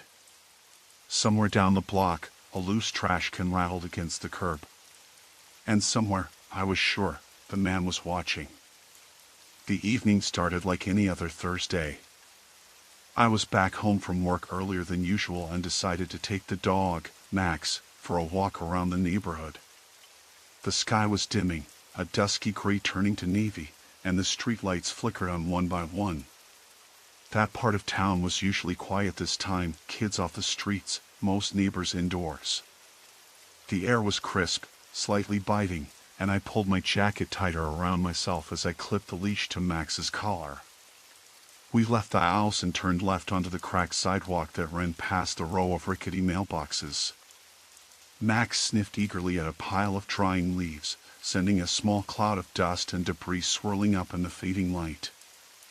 I kept my eyes peeled for the usual dogs or joggers, but the street was empty except for the occasional car humming far off on the main road. I liked that solitude. It felt safe. Familiar. As we reached the corner where the street curved toward the creek, I noticed a man standing across the road, near a lamppost that was just beginning to sputter.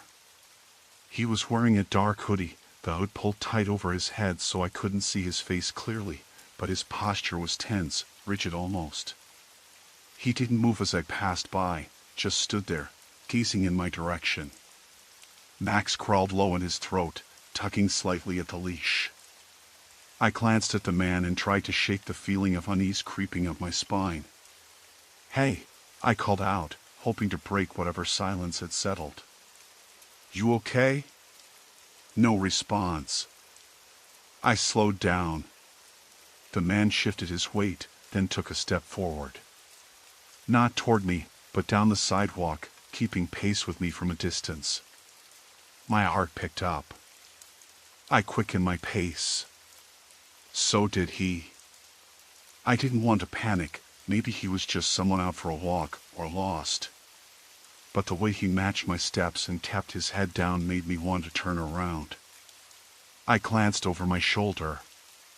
The street behind was empty, not a soul in sight. The streetlights flickered erratically, and I caught a glimpse of his face beneath the shadow of the hood, pale, expressionless. His eyes met mine for a brief second, and I saw something unreadable there. No friendliness, no recognition, just emptiness. Max pulled harder at the leash, his low growl growing louder. Suddenly, the man stopped and moved to the side of the street, stepping into the shadows behind a parked car. I swallowed hard and kept walking, trying not to show how rattled I was.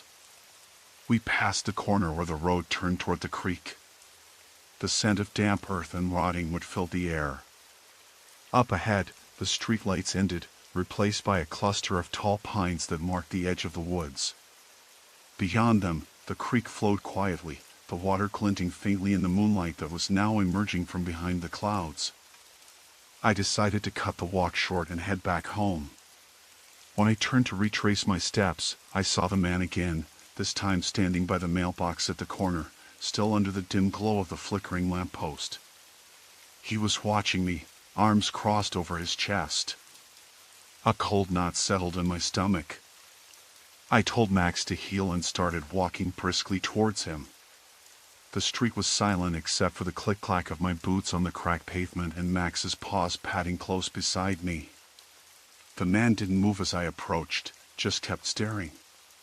As I passed, I caught a faint whiff of something metallic, like rust or dried blood, but I wasn't sure if it was him or just the smell of old leaves and dirt mixed with the lingering dampness. I didn't look back until I was halfway down the block. The street was empty again. Back at home, I locked the door behind me and checked the windows, making sure everything was secured. Max sniffed at the doorframe, still uneasy. I sat down on the couch and tried to calm my racing heart, but my mind replayed the image of that man, the way he followed me, his expressionless face, the eerie stillness in his movements. I tried to tell myself it was nothing. Maybe some guy out for a late walk, maybe someone struggling with something, maybe someone who didn't mean any harm. But even as I told myself this, I knew that feeling of being watched wasn't going to fade. Later, when I went to check the front porch to bring in the mail, I found a small, folded piece of paper tucked under the doormat. My hands trembled as I unfolded it. It read, in messy, uneven handwriting, "I see you." The words were smudged, as if written hastily or with a shaking hand. I dropped the note and stepped back, staring at the dark street beyond the porch light's yellow glow. Somewhere out there, he was still watching. My breath caught in my throat as a cold wind swept past, carrying faint whispers that seemed to crawl beneath the porch light.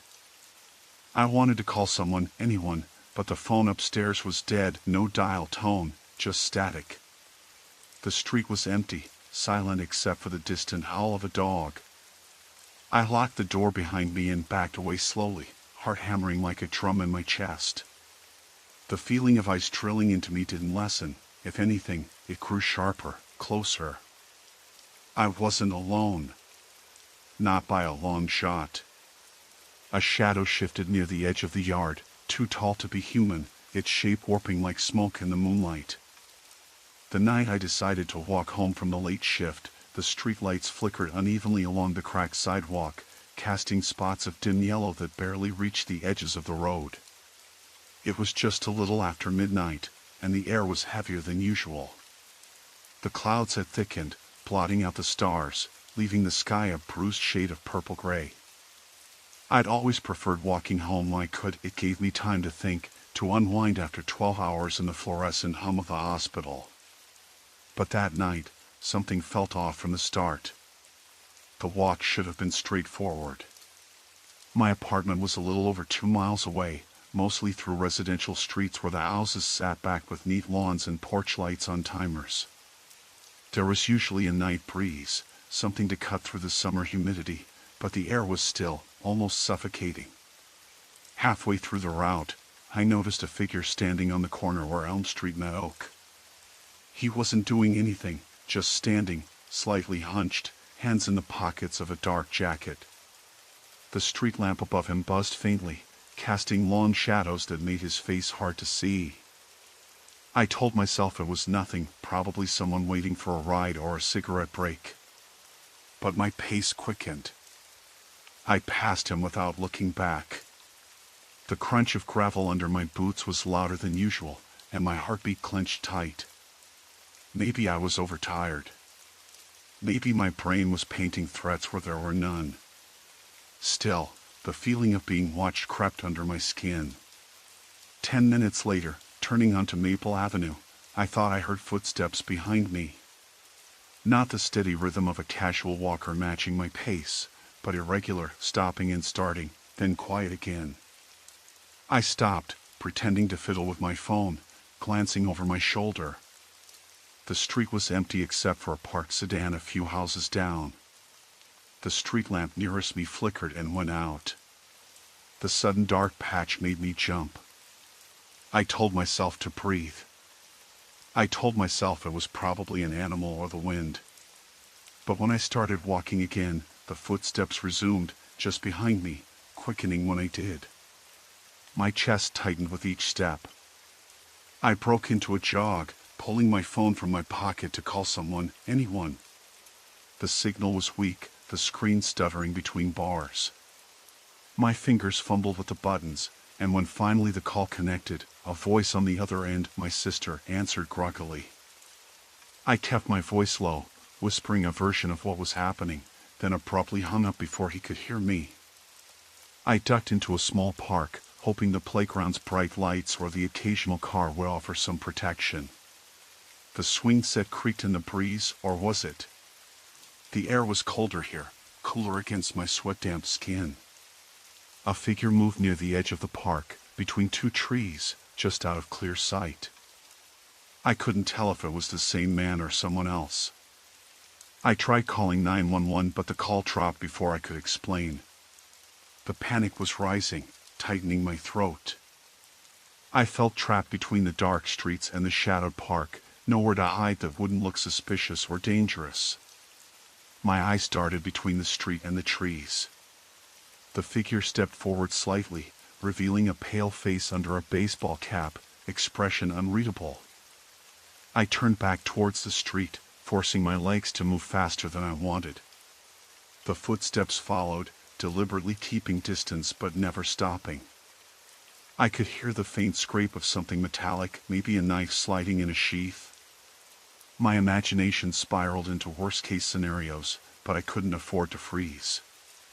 When I finally reached the end of the park, the street was deserted. I crossed over to the busier road, where a few late-night diners still had their neon signs humming. People milling inside, oblivious to me standing in the shadows, breathing hard, trying to look calm. I stepped under the light of a street lamp as a taxi pulled over. The driver rolled down the window, asked where I was headed. I barely stammered my address, trying not to sound hysterical. He didn't ask questions, he just nodded and drove me home. Once inside my apartment, I locked the door, bolted every lock I had, and pressed my back against the door, listening. Nothing but the hum of the fridge and the distant city noise. My phone buzzed, a message from an unknown number. It was just a single line, "Nice night for a walk." I stared at the screen, the room suddenly too quiet, the darkness pressing in behind the curtains. The man outside? Had he followed me here? The sense of relief I'd felt in the taxi was gone, replaced by a cold dread that maybe this wasn't over, not by a long shot. A slow, creeping chill curled up my spine as I stared at the message again. I didn't recognize the number, but the words, so casual, like a taunt, made my skin crawl. I wanted to call the police, but what would I say? That some stranger knew where I lived, lurking just outside my window? My breath hitched. The blinds rattled softly, as if a breeze had slipped through a crack, but there was no breeze. I forced myself to look, peering through the slats. Nothing but shadows shifting in the streetlights. Yet the feeling didn't leave. Someone was watching. Waiting. Story 4, Beneath the Quiet Smile. The night shift at the diner ended at 11 p.m., and most nights I left with the same tired certainty that nothing worth worrying about would happen on the walk home. The streets were mostly empty, the neighborhood quiet except for distant hums of late-night traffic. That night, I slipped out the back door just after closing, the cold air biting through my light jacket. The sky was the deep blue of early night, with the kind of silence that felt too thick, like the world was holding its breath. My route home was simple: take the shortcut through the park behind the diner, then cross 2 blocks of residential streets, and finally turn onto my street. The park was usually deserted at this hour, but that was part of why I preferred it. It was faster and spared me from the longer, busier roads. I had taken that path dozens of times without incident. Tonight, though, something felt off the moment I stepped into the park. The usual scattering of streetlights cast long, weak pools of yellow light, but shadows clung to the edges of the walkway more tightly than normal. The faint rustle of leaves in the cold breeze sounded sharper, like whispers just out of reach. My footsteps echoed more loudly on the cracked pavement, and I found myself glancing over my shoulder as if expecting someone or something to be there. I told myself it was just nerves, maybe too much coffee during the shift or the dull strain of the week settling in. But when a figure emerged from behind a clump of trees about 50 feet ahead, I froze. It wasn't the figure itself, it was the way it moved, slow and deliberate, as if pacing me. I tried to keep calm, to keep walking without speeding up, but the unease crept under my skin like a cold sweat. I glanced back again, and the figure matched my pace, staying a steady distance. The streetlights flickered overhead, and for a moment a person's face was illuminated in a brief burst of light. It was a man, mid-30s, wearing a dark hoodie pulled low over his forehead, shadows hiding most of his features but not the intense way his eyes locked onto mine. I told myself not to panic, to just cross the park and get to the street where there would be houses and, hopefully, other people. My phone was in my pocket, but I hesitated to pull it out. What if he saw? What if that made things worse? The path curved slightly, leading me toward the park exit. I tried quickening my pace, but the man did the same. My heartbeat hammered in my ears. I could almost hear the thud of my own breath, shallow and fast. The cold air burned my lungs. When I reached the edge of the park, I glanced back once more. The man stopped at the tree line, watching me. He didn't follow me out. I smiled shakily and kept moving, relief flooding me. The street was quiet, but safer. Houses lined the sidewalk with lights on inside, a few windows open to the night air. I crossed 2 blocks with no more sign of the man. Then something caught my eye, a car parked near the corner, engine running, headlights off. The driver's side window was down just enough to catch a low murmur of voices. I couldn't make out words, but it felt like someone waiting. It wasn't a normal place to park, especially this late. I kept walking, keeping an eye on the car. When I passed, I caught a glimpse of the driver's face, a young man with unshaven stubble and tired eyes. He looked straight ahead, but his head slightly turned, like he was watching me. I forced myself to cross the street quickly, moving toward home. The house was still dark, but I kept the porch light on as I fumbled for my keys. My hands trembled as I unlocked the door. Inside, the quiet was a stark contrast to the tension outside. I locked the door behind me, double-checked the deadbolt, and leaned against it for a long moment.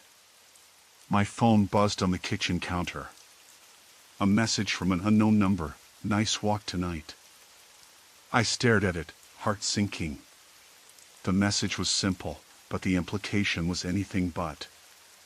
My mind raced, piecing together the night, the man in the park, the waiting car, this message. I hadn't told anyone I was walking home alone. I considered calling the police, but worried about sounding paranoid. Instead, I texted my roommate, who was out of town, just to leave a record of what was happening. Every creak in the house made me jump. I kept the lights on, moving from room to room, assessing every sound. Outside, I thought I heard the faint hum of a car engine starting. I looked out the window. Down the street, headlights appeared, slow and deliberate, moving closer. I wasn't sure what came next, but I knew this was no coincidence. Something had changed tonight, and the distance between me and safety was shrinking fast.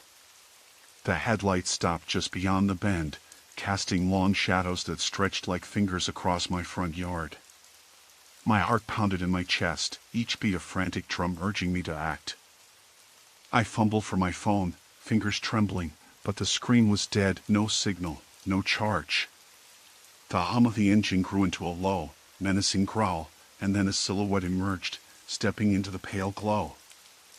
I held my breath, trapped between the flickering light and the encroaching darkness, knowing whatever came next would change everything.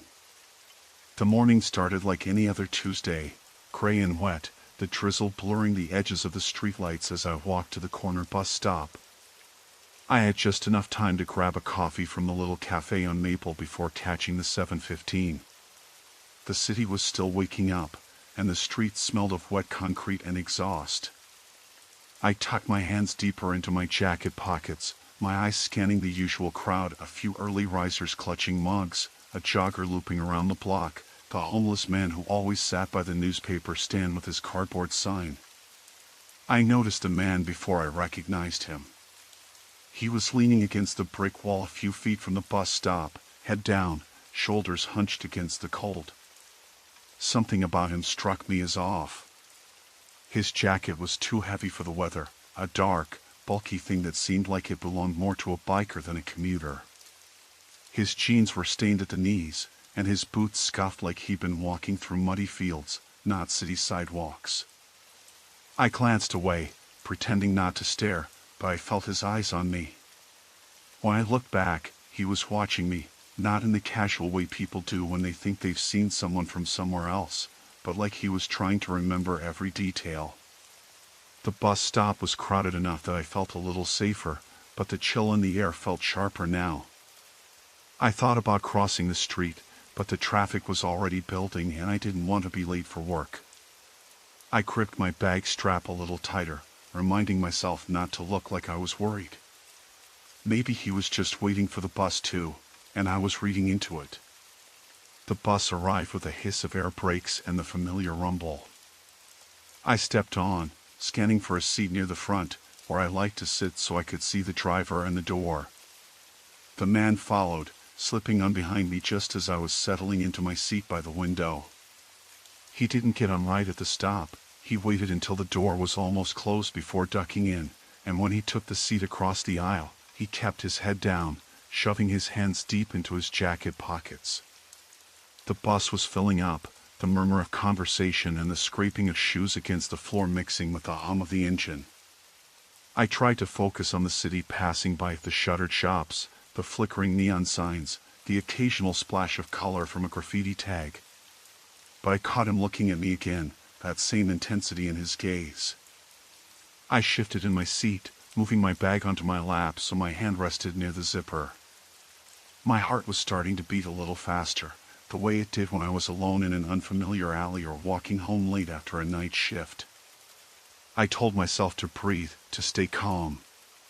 Maybe he was just tired, or homeless, and his eyes just happened to settle on me because the bus was crowded. After a few stops, the man got up and moved toward the back of the bus. Relief flooded through me. When the bus emptied a little at the next stop, he was nowhere to be seen outside the window. I figured that was the end of it. I let my breath out slowly and tried to focus on the upcoming meeting at work. The next hour passed without incident, and I started to relax. That night, the rain had stopped, but the air carried a dampness that seeped through the cracks in the window frame. I was home earlier than usual, the kind of early when the apartment building was quiet except for the distant hum of traffic. I was sitting on the couch, scrolling through my phone, when I heard the soft sound of footsteps in the hallway outside my door. I froze. It was late, and the hallway should have been empty. My landlord had changed the locks last month after a string of break-ins in the building, and I was sure everyone had a key but me. I didn't recognize the pace of the footsteps either, not the heavy shuffle of the cleaning crew, which usually came early in the morning, nor the hurried steps of neighbors rushing to the elevator. The footsteps stopped just outside. I caught my breath and leaned toward the peephole. Nothing. Just the faded carpet and dim light from the stairwell. I was about to dismiss it when a faint knocking sounded, 3 soft taps, deliberate. My fingers trembled as I reached for the chain lock. The knocking came again, slower now, almost hesitant. I whispered, "Who is it?" but there was no answer. I fumbled for my phone, thumb hovering over the emergency call screen. Then, from the other side of the door, a voice, low, gravelly, almost a whisper, answered, "It's me." My heart slammed against my ribs. I didn't recognize the voice, but it had a familiarity that made my skin crawl. I took a step back, clutching my phone like a lifeline. "I think you have the wrong apartment," I said, trying to keep my voice steady. "I don't know who you are." The voice was silent for a moment, then a soft laugh. "You don't remember me? From the bus?" The blood drained from my face. I knew that voice. The man from the morning. I snapped the chain shut and backed away from the door, pressing myself against the wall. The knocking stopped. For a moment, there was nothing but the low hum of the building's old heating system. I debated calling the police, but the voice had said it's me, like he expected me to know who he was. Was it some kind of sick joke? Had he followed me home? The thought tightened a cold band around my chest. I sat down on the floor, phone in hand, waiting. Minutes passed like hours. Then, just as suddenly as it had started, the hallway fell silent. I didn't sleep that night. Every creak in the building sounded like his footsteps. Every shadow in the hallway a figure waiting just outside the door. By the time dawn broke, pale and weak through the window, I was exhausted but too afraid to rest. That day, I took a different route to work and avoided the bus stop on Maple. I told my supervisor I was feeling under the weather and worked from home. I double-checked every lock on my door, even the ones I didn't think I needed to lock. When night came again, I didn't answer the door. But the knocking started once more, 3 soft taps, slow and deliberate. And the voice, barely audible, whispered through the thin wood, "You can't hide forever." The diner was almost empty when I walked in, the kind of late afternoon lull that made everything feel a little hollow. A few booths had slouched figures nursing coffees, faces blurred by the dim orange light that spilled from the neon sign outside. I slid into a booth near the window, the vinyl seat sticky from years of spilled drinks. The waitress came over without a word, setting a glass of water in front of me. Her eyes darted briefly past my shoulder before she wiped her hands on her apron, the movement too sharp, too quick to be casual. I ordered a burger and fries, the kind of meal I usually avoided but welcomed now. My phone rested on the table, screen dark, though I kept glancing at it, half expecting a message, a call, anything. The breath of unease I'd felt since leaving the apartment didn't dissipate. I scanned the street outside, where shadows pulled around parked cars and the late commuters trickled past, their faces obscured by hats, scarves, or the low light. At the booth across from me, a man sat alone, his face half hidden by the collar of his jacket pulled up to his cheek. He was staring at me. Not the casual glance of a stranger, but something sharper, more deliberate. I looked away, pretending to study the menu, but I could feel the weight of his gaze. The hair at the nape of my neck prickled, and I lowered my voice, ordering the burger with as little attention as possible. The waitress returned with my food, sliding the plate in front of me. I noticed her glance flick to the man again, a trace of worry in her eyes now. I tried to shake off the feeling, taking a bite and forcing myself to focus on the taste, the greasy bread, the cold tomato slice, the mushy lettuce. Still, the man across from me was there when I looked up again. Not moving. Not doing anything except watching. I paid the bill quickly, leaving some bills on the table. The man stood as I did, and for a moment, our eyes met. He was younger than I had first thought, maybe mid-20s, but there was something in his expression like a quiet menace simmering beneath the surface. I pulled the door open and stepped outside, the bell above chiming softly behind me. The street was quieter now, the sky folding into a bruised purple as twilight approached. I began walking toward the subway station, the path dimly lit by streetlights. My steps echoed on the cracked pavement. I kept checking behind me, but the street was empty, save for the occasional flicker of movement behind curtains or in alleyways. I thought I heard footsteps matching mine a few blocks back, but when I turned, there was no one. The hairs on my arms stood on end. My phone buzzed suddenly in my pocket. I fumbled it out, a text from an unknown number. It read simply, "You're now alone." My heart hammered as I looked up and saw a figure standing across the street, half hidden in shadow but unmistakably watching me. The man from the diner. I started walking faster, the urgency in my chest pressing down, trying to force calm into my voice as I called a friend. The line rang, then went to voicemail. I tried again, same result.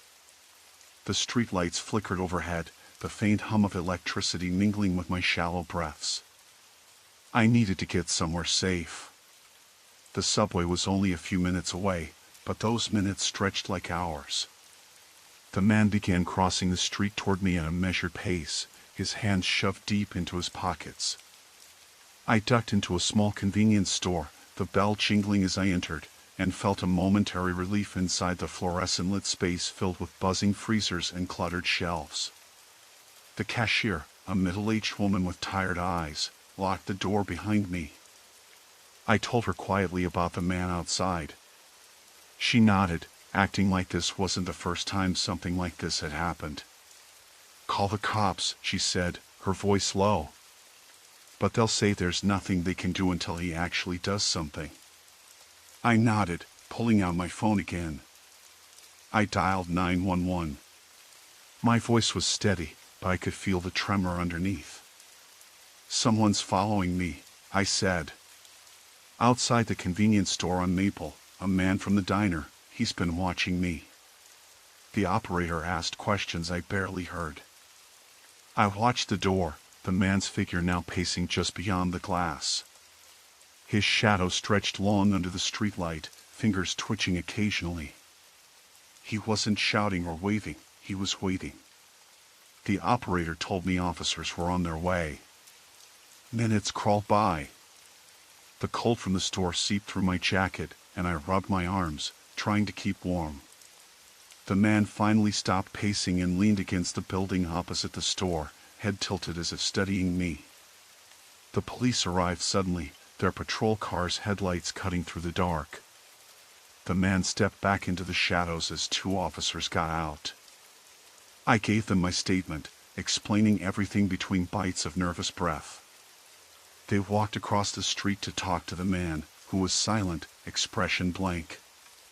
They asked him questions I couldn't hear from inside, and after a few tense moments, he was told to leave. The officers lingered for a moment, watching the street, then nodded at me.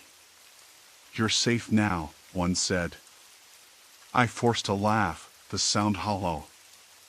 "I hope so." As they drove away, the air grew still again. I stepped outside, the street now empty except for me. The man had vanished. Walking home, every shadow felt alive. My phone buzzed again. A new message. "Until next time." I stopped cold, the words burning bright on the screen. No number, no signature. Just the chilling certainty that this wasn't over. I left the diner later than usual that Thursday night, around 11:30. The streets were empty except for a few cars parked along the curb and the occasional flicker of a neon sign buzzing above a closed storefront. The air was colder than I expected for late May, a damp chill that seeped through the thin jacket I'd worn. I pulled the collar up, the fabric stiff from the day's sweat and grime, and started walking toward the bus stop at the corner of 3rd and Maple. My shift had been long and uneventful, and all I wanted was to get home and crawl into bed. The bus stop was lit by a single, flickering street lamp, its light casting long, uneven shadows on the cracked sidewalk. A light rain started, fine and steady, and I raised my hood, pulling it tight around my face. I was alone, no one else waiting. The silence felt heavy, the kind that presses in when there's nowhere to hide from it. I looked down the street toward the bus route and noticed a man standing a little way off, near the entrance to a narrow alley. He was wearing a dark jacket with the hood up, his hands buried deep in his pockets. I didn't recognize him, but that wasn't unusual. Our neighborhood saw a lot of people passing through in the late hours, drifters, riders trying to make connections or just looking for a place to crash. The man hadn't moved or done anything, just stood there, unmoving, staring down the sidewalk in my direction. I felt my pulse quicken, but I told myself it was just nerves. Maybe he was waiting for a ride, or someone else. I stepped closer to the bus stop bench and sat down, trying to focus on my phone. The screen was cracked across the corner, but still functional enough to check the time and my messages. No new texts. I tried to breathe steadily, counting to 10 over and over to calm down. The man still hadn't shifted, even as cars drove past slowly, their headlights briefly illuminating his figure and then fading away like a bad dream. After 5 minutes, I stood up and walked a few steps toward the streetlight, hoping to get a better look. It was the kind of thing I'd never actually done before, walk toward a stranger who'd already made me uneasy, but the thought of standing alone in the dark felt worse. When I got closer, he turned his head slowly, like he'd been waiting for me to make a move. His face was pale under the hood, and I thought I caught the glint of something in his eyes, but the shadows made it impossible to be sure. He didn't say anything, just looked at me intently, making my skin crawl. "Hey," I said, voice uneven. "You waiting on the bus too?" No answer. He just shifted his weight and took a step toward me. I felt that instant jolt of panic that sinks your stomach. My fingers curled into fists. I thought about running, but the rain was picking up, and my shoes were slick on the wet pavement. Besides, there was nowhere to run, just empty streets and closed stores. "Look, I don't want any trouble," I said, trying to keep my voice steady. Still no response. Then he took another step forward. I turned and started to jog toward the bus stop shelter, heart hammering in my chest. My ears caught the sound of footsteps behind me, quick and steady. I didn't dare look back. The bus stop shelter was a flimsy metal frame with plexiglass panels, one of which was smashed out. I slid inside and crouched low, pressing my back against the cold glass. The man stopped just outside, close enough for me to see his face clearly now, sharp features, dark eyes, and a thin scar running from the corner of his mouth down his jawline. He was watching me. I pulled out my phone. No signal. The little no service icon stared back at me, mocking. He crouched down, lowering his voice to a murmur that I couldn't make out. Then he suddenly stood and circled around the shelter, moving toward the alley again. For a moment, I thought he was leaving, but then he stopped, turned, and looked directly at me once more. I barely dared to breathe. The bus was supposed to come in 10 minutes, but the clock felt wrong. I checked my watch again. The time was moving slower than normal, or maybe I was just frozen in place. Then, headlights appeared at the end of the street, growing brighter and louder, the rumble of a car engine filling the night. Relief flooded me. The bus. Or maybe it was just a car, but it didn't matter. The man vanished into the alley before the vehicle reached the corner. It pulled up to the stop, a dark sedan with tinted windows, and a woman stepped out. She was middle-aged, wearing a beige trench coat and holding a steaming cup of coffee. She looked tired but alert. "Long wait?" she asked as she approached me. I nodded, still shaking. "Crazy night," she said, glancing toward the alley. "You okay?" I forced a smile. "Yeah, just someone was standing out here. Watching." She frowned, eyes narrowing. "You want me to wait with you until the bus comes?" I hesitated, then nodded. Anything to feel safer. The bus rolled to a stop a few minutes later. I climbed in, the warmth of the interior washing over me, but the memory of the man's eyes stayed with me. As the bus pulled away, I watched the dark alley fade behind us. For a moment, I thought maybe the danger was gone. Maybe it was just a lonely man, or a bad coincidence. But deep down, I knew it wasn't that simple. I hadn't planned to stay out late that night. It was just one of those things. I wanted to get some air after a long day at the office, clear my head before the weekend. The streets were nearly empty, which was unusual for downtown on a Friday evening, but maybe most people had already fled to the suburbs or bars. The rain had stopped, but the pavement was still slick and shiny under the flickering streetlights, the cold air hanging heavy with the distant smell of wet asphalt and exhaust fumes. I kept my hands shoved deep in the pockets of my jacket as I walked, eyes scanning the sidewalk ahead, mostly out of habit. The wind rustled loosely hummed plastic bags down the block, and somewhere, a car door slammed shut. Otherwise, it was quiet except for the distant hum of the city, muffled and oddly subdued. I liked this kind of silence. It made the occasional sound sharper, more immediate. When I turned onto 14th Street, I noticed him for the first time. It was subtle, a figure standing by the corner of the convenience store, just out of the pool of light cast by the street lamp. I caught a glimpse of a dark jacket, hood drawn low, and the way he shifted, almost casually, like he was waiting for something or someone. I didn't think much of it at first. The neighborhood had its share of people loitering, especially near the store. Still, as I crossed the street, I felt a flicker of unease, a tightening in my chest that I tried to shake off. Maybe it was the way his head turned slowly as I passed, tracking me with a stillness that felt unnatural. People rarely looked at you like that unless they wanted something. I picked up my pace. I told myself it was nothing. Maybe he was just waiting for a friend, or a cab.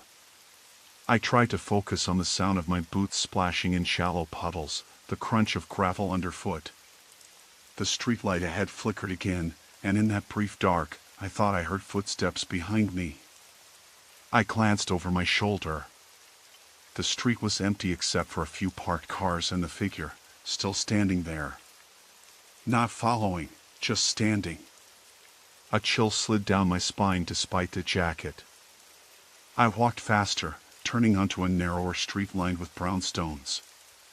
The streetlights here were dimmer, casting long shadows across the sidewalk. The breeze picked up, and I pulled the collar of my jacket higher around my neck.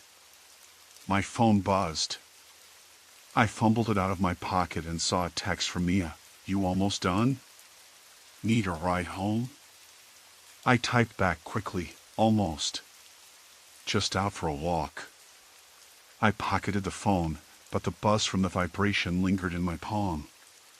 I told myself to relax. Mia's texts were a comfort, a tether to normalcy. I reached for my keys as I approached the small park at the end of the block, planning to cut through the path to get home faster. The park was nearly deserted, the usual benches empty, the playground silent and shadowed. I liked this shortcut, even if it was a little eerie at night. It shaved 10 minutes off my walk. I started down the path. Then I heard it, the unmistakable crunch of leaves and twigs breaking off to the side of the path. I froze, the keys now gripped tightly between my fingers. The sound came again, closer this time, slow, deliberate steps, not quick enough to be running but too steady to be accidental. I forced myself not to turn around immediately. Heart pounding, I quickened my pace, head down, ears straining. The footsteps accelerated too, the distance between us closing. I broke into a jog, the rain-slick ground slippery beneath me. Panic surged cold and sharp. I dared to glance back. A silhouette was there, emerging from the shadowed trees bordering the path, a man, mid-30s maybe, wearing a dark hoodie and jeans.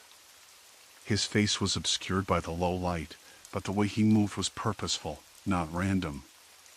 No one was supposed to be out here this late, especially not following me.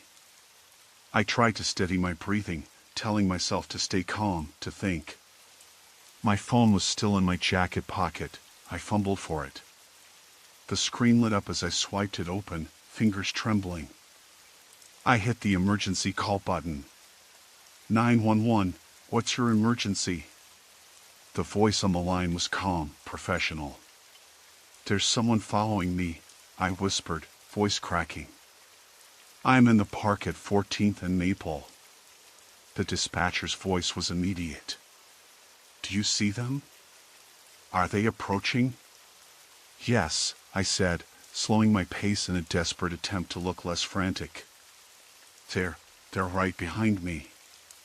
To my horror, the man stopped a few feet back, just inside the pool of dim light. He raised his hands slightly, like he was trying to show he meant no harm. But the way he stood there, watching me so intently, felt like the opposite of peaceful. Before I could respond, he took a step forward, then another. My grip on the phone tightened. The dispatcher told me to stay on the line, to keep moving toward the main road. I broke into a run, breath ragged, heart hammering in my ears. The man followed at a steady pace, never closing the gap too quickly, but never letting it widen either. Out of the corner of my eye, I saw a parked car with the driver's door open, engine running. Relief washed over me.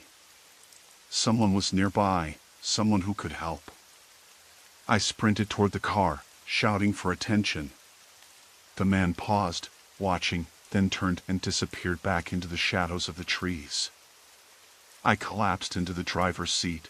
The driver, a middle-aged woman with kind eyes, asked if I was okay. I nodded shakily, unable to find my voice. She said she called the police after seeing the man lurking near the park's entrance earlier. I gave my statement, all the while glancing back at the darkened path, realizing how close I'd come to something worse. As the police arrived and took over, I sat there in the warmth of the car, the cold night air pressing against the windows like a weight. The relief was temporary. I knew the man hadn't run far. Somewhere out there, in the dark, someone had chosen to follow me. And that thought settled deep, a seed of dread that no amount of light or company could chase away. Story 5. Forgotten Crimes Beneath Silent Minds. I worked late shifts at the factory, the kind that stretched from 9 at night until 5 in the morning.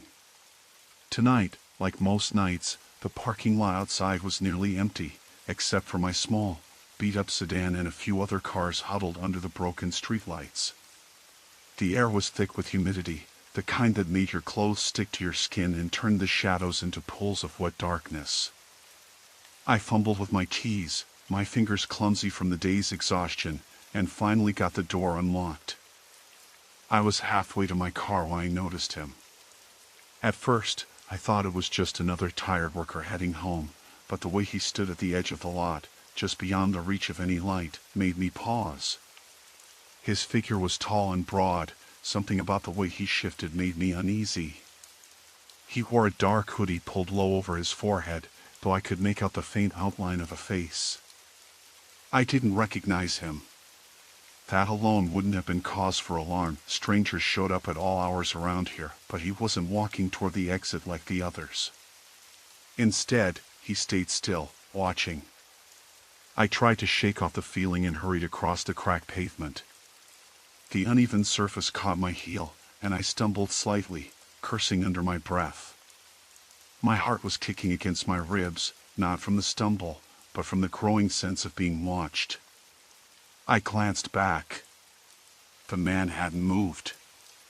He was still standing there, his head tilted slightly as if listening to something I couldn't hear. I unlocked my car door and slid inside, slamming it shut behind me. The instant the locks clicked, I breathed a little easier, but the relief was fragile. I glanced in the rearview mirror. He was still there, stepping into a pool of light now, the edges of his face clearer. He looked young, maybe late 20s, but there was a hardened set to his jaw, like someone who had spent a lot of time angry or afraid. He stared directly at me. I started the engine and pulled out slowly, careful not to crash into the few cars parked nearby.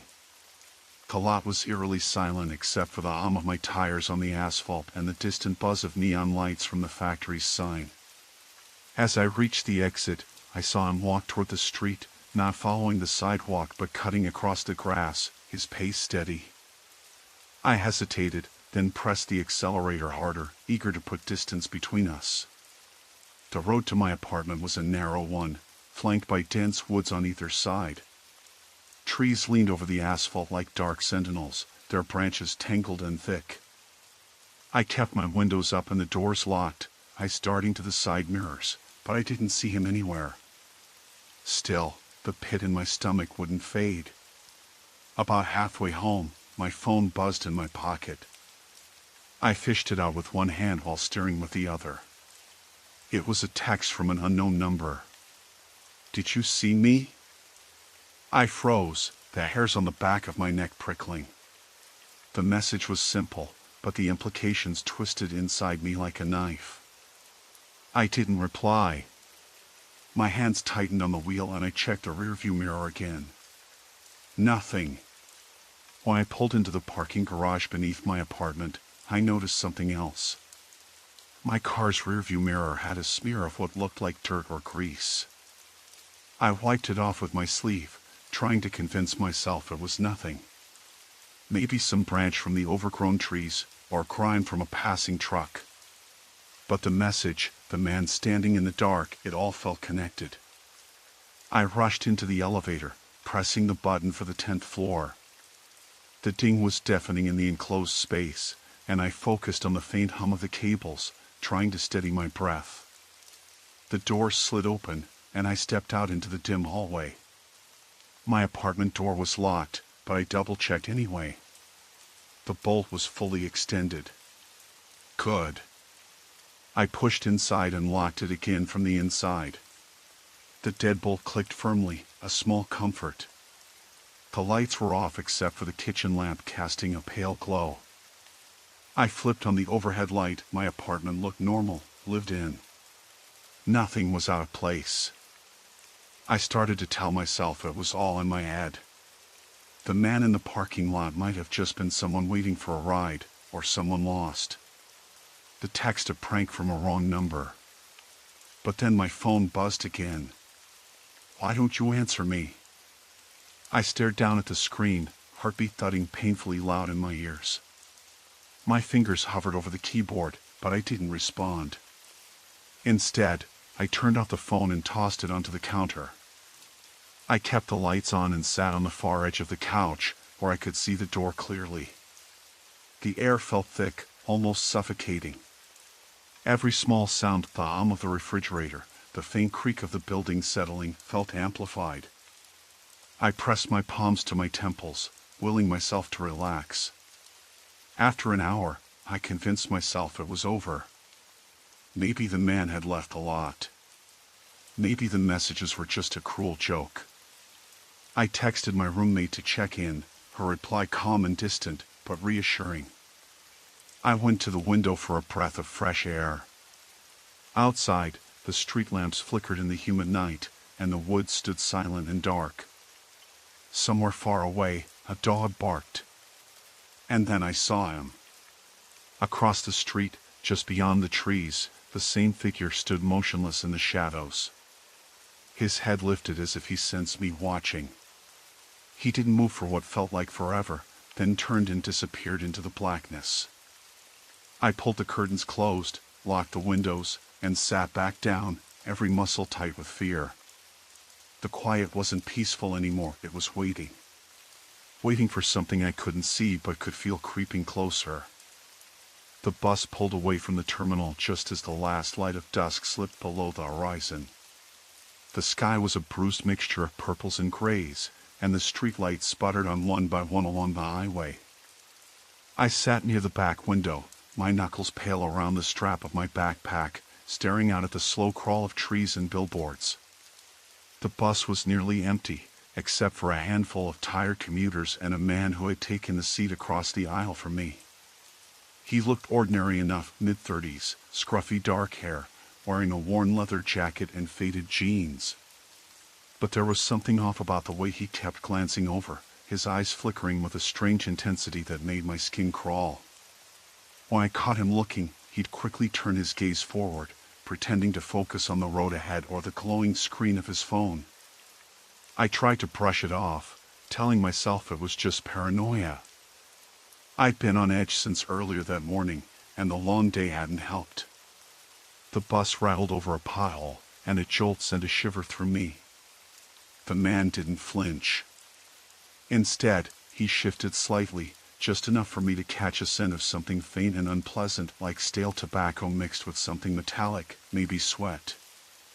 I swallowed hard and looked away, pretending to scroll through my phone, though I wasn't really reading anything. When the bus stopped at the next town, a few people got off, and the doors hissed closed again. The man stayed put. I noticed he had a small notebook resting on his knee. He flipped it open, fingers trembling slightly, and started writing. The scratching sound was soft but unnervingly steady, like a slow heartbeat in the silent bus. I tried to focus on my breathing, counting in and out, but the air felt thick and stale, smothering me. The windows fogged slightly in the chill night air, and the only sound was the low hum of the engine and the occasional creak of the seats. After a while, the bus rumbled through a stretch of woods. Outside, branches scraped against the glass, and shadows moved just beyond the faint circle of the headlights. I hugged my arms around myself, the cold seeping in through the thin fabric of my jacket. The man's eyes caught mine again, and this time he didn't look away. His gaze was unblinking, almost predatory.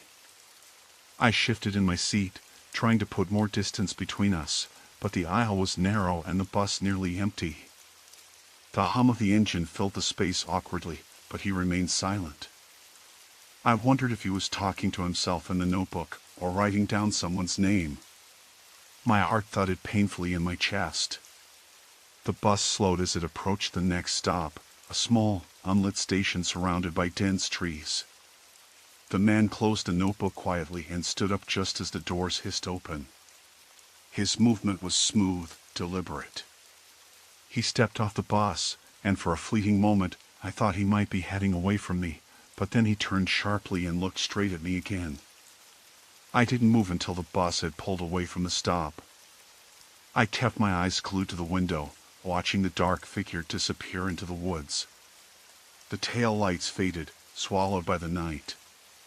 The rest of the ride felt endless. Every time I glanced around, I noticed details I hadn't before: the way the driver kept checking the rearview mirror, the flicker of a street lamp reflecting off the cracked plastic of the bus ceiling, the faint smell of gasoline mixed with something else, sour and bitter. When I finally reached my stop, the bus was nearly empty.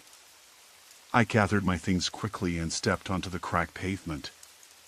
The street was dark, the only light coming from the distant glow of a convenience store that was just closing up. A cold wind whipped through the alley beside the bus stop, rattling a loose metal sign. As I walked toward the street, I thought I heard footsteps behind me, soft, irregular. I stopped and listened, but there was only the rustle of leaves and a stray cat hissing somewhere in the shadows. I shrugged it off and quickened my pace. Halfway down the block, I glanced over my shoulder. The street was empty, except for a man leaning against a lamppost. Not the same man from the bus, but tall, wearing a hood pulled low over his face.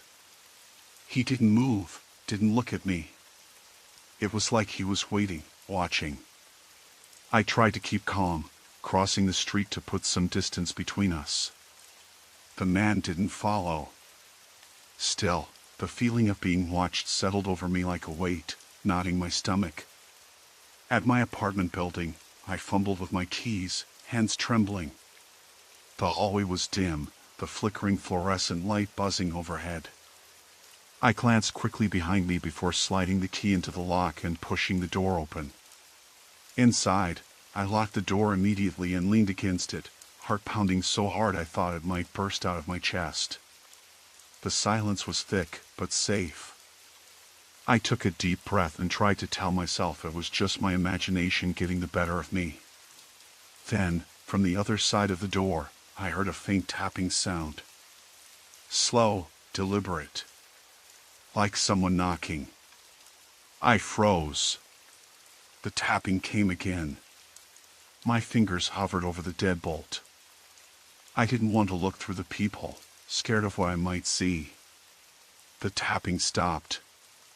Then, just as I was about to turn away, a whisper came through the crack under the door. "Let me in." I barely managed to keep from screaming, stepping back and grabbing my phone from the kitchen counter. I dialed 911 with shaking fingers, whispering my address. The operator's calm voice was a thin thread of comfort, but the seconds stretched unbearably long. I kept the door locked tight, the chain on as well, and sat on the floor, pressing the phone to my ear.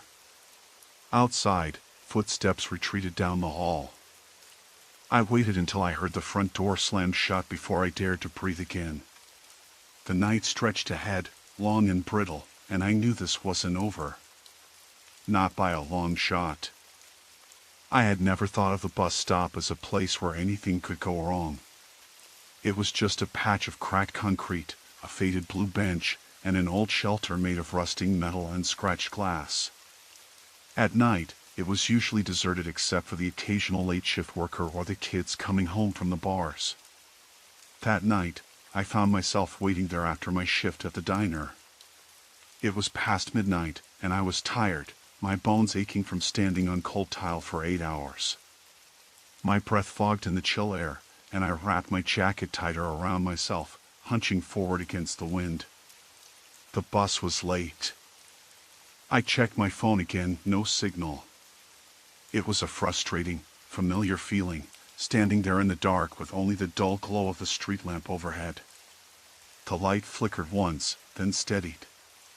A few meters down the street, the neon sign of a convenience store buzzed, its hum barely audible over the occasional passing car. After what felt like 10 minutes, a man shuffled up the sidewalk from the opposite direction. He was wearing a heavy coat, the collar pulled up, and a knit cap that shadowed most of his face. I noticed, oddly, that his hands were bare, despite the cold. He walked slowly but steadily, eyes fixed ahead. There was something about the way he moved, too deliberate, too measured, not the casual rhythm of someone just walking home. I felt my chest tighten. I looked down at my phone again. Still no signal. The man stopped a few feet past the edge of the bus shelter. He stood facing the street, but I could sense his gaze was on me.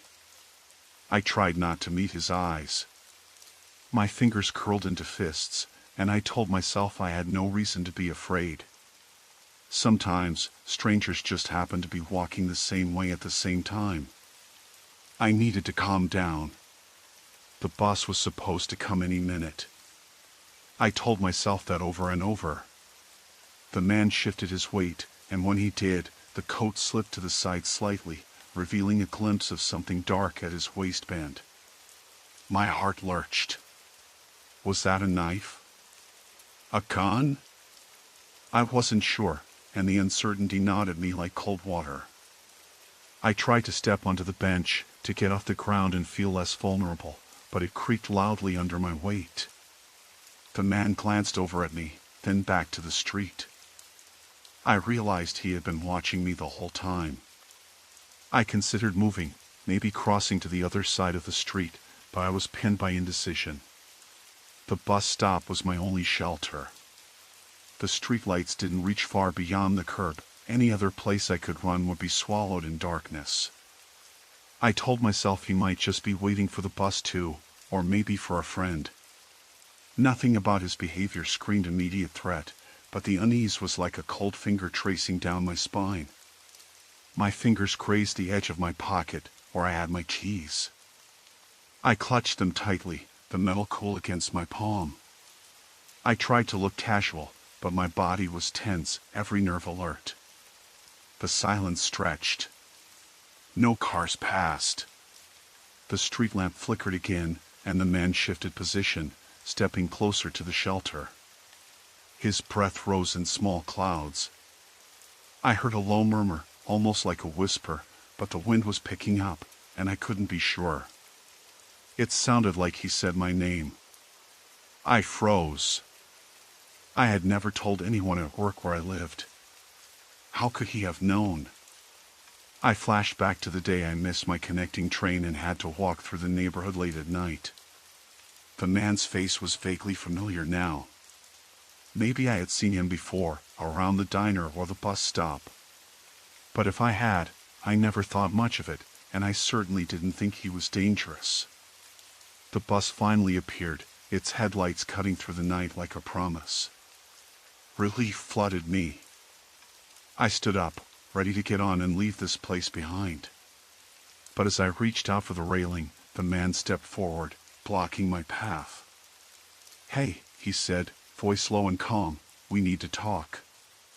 A sudden knot twisted in my stomach. I could feel the panic rising, hot and sharp. I tried to sidestep, but he moved with me, mirroring my movements. "I'm not looking for trouble," he added quickly, as if sensing my fear. "Just want to ask you something." The bus driver honked from inside, the engine revving. I glanced at the driver, who caught my eye and nodded. The man took a step back, finally moving aside. I didn't hesitate. I darted onto the bus and sank into the nearest seat, heart hammering. I looked back through the window. He was still standing there, watching the bus pull away. The city lights blurred as the bus rumbled toward downtown, but the feeling of being watched didn't fade. I kept checking the window, half expecting him to jump on after me or follow in a car or on foot. When the bus finally reached my stop, I got off quickly and walked the rest of the way home without looking back. I locked every door and window behind me, double-checked the deadbolt, and sat in the dark, waiting for dawn. I didn't know who the man was or what he wanted, but I was certain of one thing: the ordinary night had shifted into something darker, and I wasn't safe anymore. The silence pressed against my ears like a weight, broken only by the slow, steady tick of the clock, each second dragging me deeper into dread. The night shift started like any other. I clocked in at 7 p.m., slipped behind the counter, and began the slow crawl through my usual inventory checks. The store was already dim, the fluorescent lights flickering faintly, giving everything a dull yellow cast. I liked the quiet, it made the hours pass more smoothly, and the steady drone of the refrigerators in the back was oddly comforting. Around 9:30, a man came in. He was wearing a dark hoodie with the hood pulled low over his face, jeans that looked worn but clean, and sneakers that made almost no sound on the linoleum floor. There was nothing immediately off about him, but something about the way he moved, hesitant, like he was scanning every aisle too quickly, made my skin prick. He didn't pick anything up. Instead, he just walked slowly around the store until he ended up near the snack rack, staring at the shelves without really looking. Then he turned and left without buying a thing. I told myself it was nothing. Maybe he was homeless, maybe he was just passing through. But when I glanced back at the front window, I caught a reflection of him standing outside, staring in. His face was still obscured by the hood, but the way he didn't move, just stared, made the hairs on the back of my neck stand up. I blinked, and he was gone. I tried to push the unease aside and went back to restocking. The sound of the rain tapping on the windows was steady now, a soft, even patter that usually calmed me down. But tonight, it felt like a metronome counting down. An hour later, after a handful of customers had come and gone, a woman entered. She was older, maybe late 60s, clutching a small bag of groceries. She asked about the best way to get to the bus stop a few blocks down. I gave her directions, and she smiled, a small tight-lipped grin that didn't quite reach her eyes. Something about the way she lingered by the door before leaving felt off, but I brushed it away, telling myself perhaps she was just tired or cold. As the clock edged toward midnight, the store's atmosphere shifted. I started noticing small things, the lights above the aisles flickering more frequently, the faint hum of the security cameras cutting out for split seconds. The overhead speaker crackled intermittently with static. I figured it was just old wiring. Then came the noises from outside. I heard footsteps, heavy, deliberate, pacing just beyond the glass front entrance. I peered through the rain-streaked window but saw only shadows. The parking lot was nearly empty at this hour, save for my beat-up sedan and a delivery van parked at the far end. The streetlights flickered, one going out entirely, plunging the sidewalk into darkness.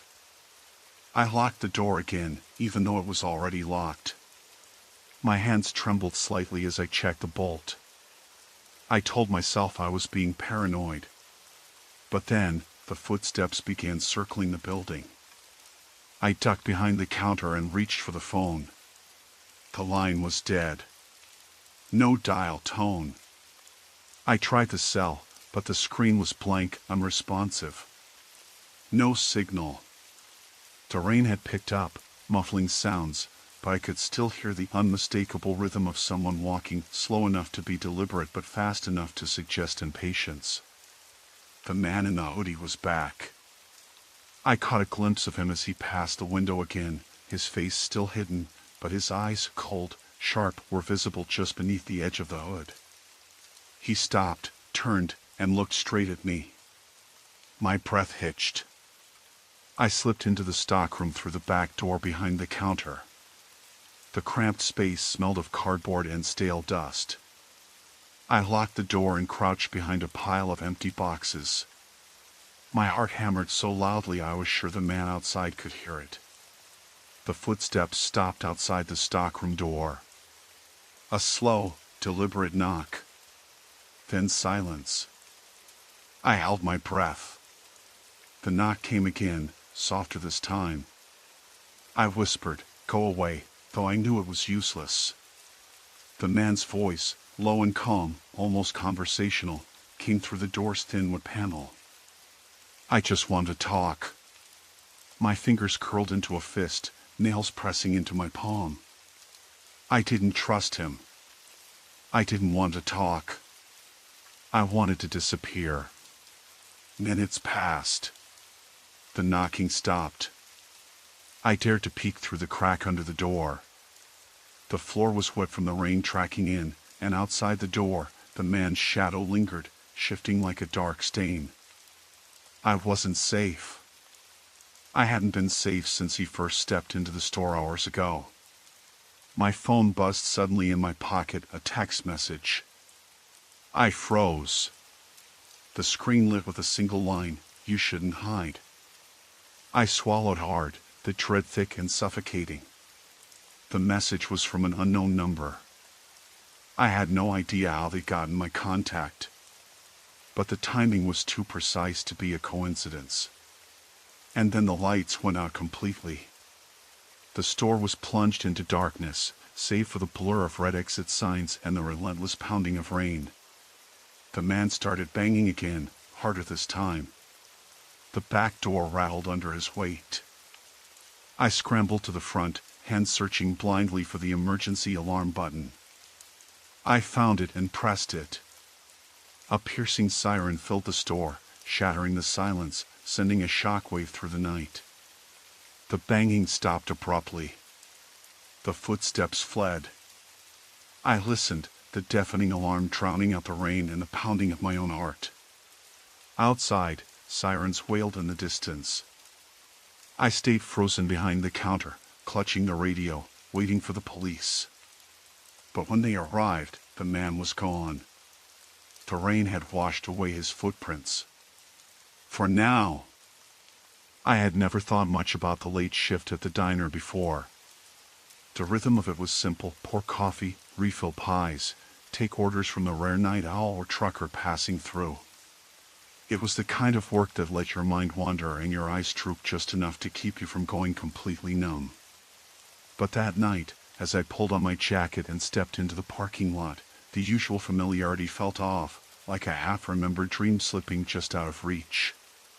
The streetlights flickered intermittently above my car, casting long, uneven shadows across the cracked pavement. I glanced around.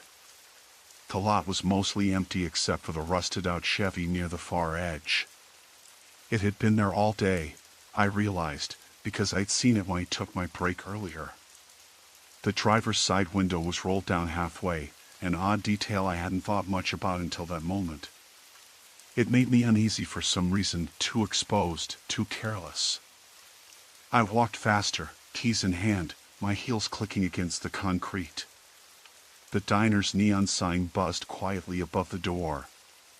Inside, the familiar scent of frying bacon and coffee greeted me, a small comfort in the growing chill of the night. Rachel, my coworker, was already behind the counter, wiping down the glass display case with slow, deliberate strokes. "Late again," she said without looking up. "Traffic was a mess," I mumbled, sliding into my usual spot behind the register. The diner was practically empty, just a couple seated near the window, their whispered conversation blending into the hum of the fridge and the occasional clatter from the kitchen. I stared at the entrance, watching the glass, waiting for the midnight rush that usually never came. The silence stretched, thick enough to swallow sound. I could hear the distant rumble of a train coming through town, the low vibration rolling beneath the floorboards. Then, the doorbell jingled sharply, breaking the quiet. I looked up to see a man step inside. He was tall, with broad shoulders, wearing a heavy jacket despite the heat inside. His face was shadowed by the brim of a worn baseball cap pulled low. The muscles in his jaw tensed as he scanned the room slowly, pausing just a little too long on me. "Can I get a coffee?" "Black," he said, voice low and steady. No smile. No greeting. I nodded, my fingers fumbling over the buttons of the register as I rang it up. The man stayed near the door, his eyes flicking over the booths, the empty tables, as if he was checking for something or someone. His presence thickened the air, and the few customers tightened their grips on their cups, lowering their voices further. I poured the coffee, careful not to spill, and set it on the counter. "Here you go." He picked up the cup but didn't drink. Instead, he brought it to his lips and paused, as though listening for something beyond the hum of the diner. I felt my chest tighten. A nagging sense of wrongness grew deeper. "I'm closing soon," I said, trying to keep my voice steady. "Is there anything else?" He shook his head, setting the cup down with a deliberate clink. Then he stepped closer, his boots echoing on the tile floor. "You live around here?" The question caught me off guard. I hesitated, then said cautiously, "Not far." He nodded slowly, as if filing that away. "I'm new in town. Looking to get settled." Rachel came up behind me, wiping her hands on a rag. She gave the man a quick glance, then looked at me. Her eyes were sharp, alert. "Can I help you with anything else?" I asked again, my voice firmer. He smiled then, but it wasn't warm or friendly. It was the kind of smile that didn't reach the eyes, twisting just a little in a way that made the skin on the back of my neck crawl. "No, just checking things out." He moved toward the booths. My heart beat faster, and I saw Rachel tense beside me. The customers shifted uneasily, some getting up and leaving without a word. I stepped out from behind the counter, trying to keep the distance between us. "It's late. You should probably head out." He turned slowly, gaze steady. "You're worried about me." "I'm worried about all of us," I said, voice low. "Listen, if you're looking for a place, there's a motel down the street." He laughed softly, a sound that didn't sit right. "Thanks for the tip." He reached into his jacket pocket, pulling out a crumpled piece of paper. He unfolded it carefully and held it up. "Know anyone named Mark? Lives around here?" My throat tightened. Mark was my ex-boyfriend, the last person I wanted to think about tonight. "I know," I said quickly. "Sorry." He studied my face a moment longer, then slipped the note back into his pocket. "All right. Take care then." He turned and walked out, the door closing behind him with a hollow thud that echoed in the empty diner. I exhaled shakily, the weight of his presence lingering like a shadow. Rachel rubbed her arms and looked at me. "We should lock up early." I nodded, heart still hammering. Outside, the Chevy was gone. When I stepped back into the cool night air, the street was even darker, the flickering streetlights now completely dead. I heard footsteps behind me, slow, measured. I didn't dare look back. I didn't stop walking until I reached my car, hands fumbling with the keys. The engine roared to life, and I pulled away from the lot, headlights cutting through the blackness, but the feeling didn't leave me. Somewhere behind, the footsteps had stopped. Or maybe they never existed at all. But the unease clung tight, like a second skin I couldn't shed. That night, I didn't sleep. Story 6, Forgotten Acts of a Nameless Mind. I had never been late for my night shift at the warehouse before, but that Thursday, I missed my bus by just a few seconds. I remember standing on the corner of Maple and 8th, watching the tail lights of the bus fade into the distance, the chilly spring air biting at my face. The street lamp flickered above me, casting long, uneven shadows along the cracked pavement. My phone showed I had 20 minutes until the next bus, so I pulled my jacket tighter and started pacing by the bus stop bench. The neighborhood wasn't usually dangerous, but something about the quiet felt off, like the night was holding its breath. I pulled out my earbuds and tried to distract myself with a podcast, but the silence around me grew louder. The usual hum of distant traffic and occasional footsteps was missing. Across the street, the closed bakery's window was dim, but for a brief flicker, I thought I saw a figure move behind the dusty glass. I blinked, and it was gone.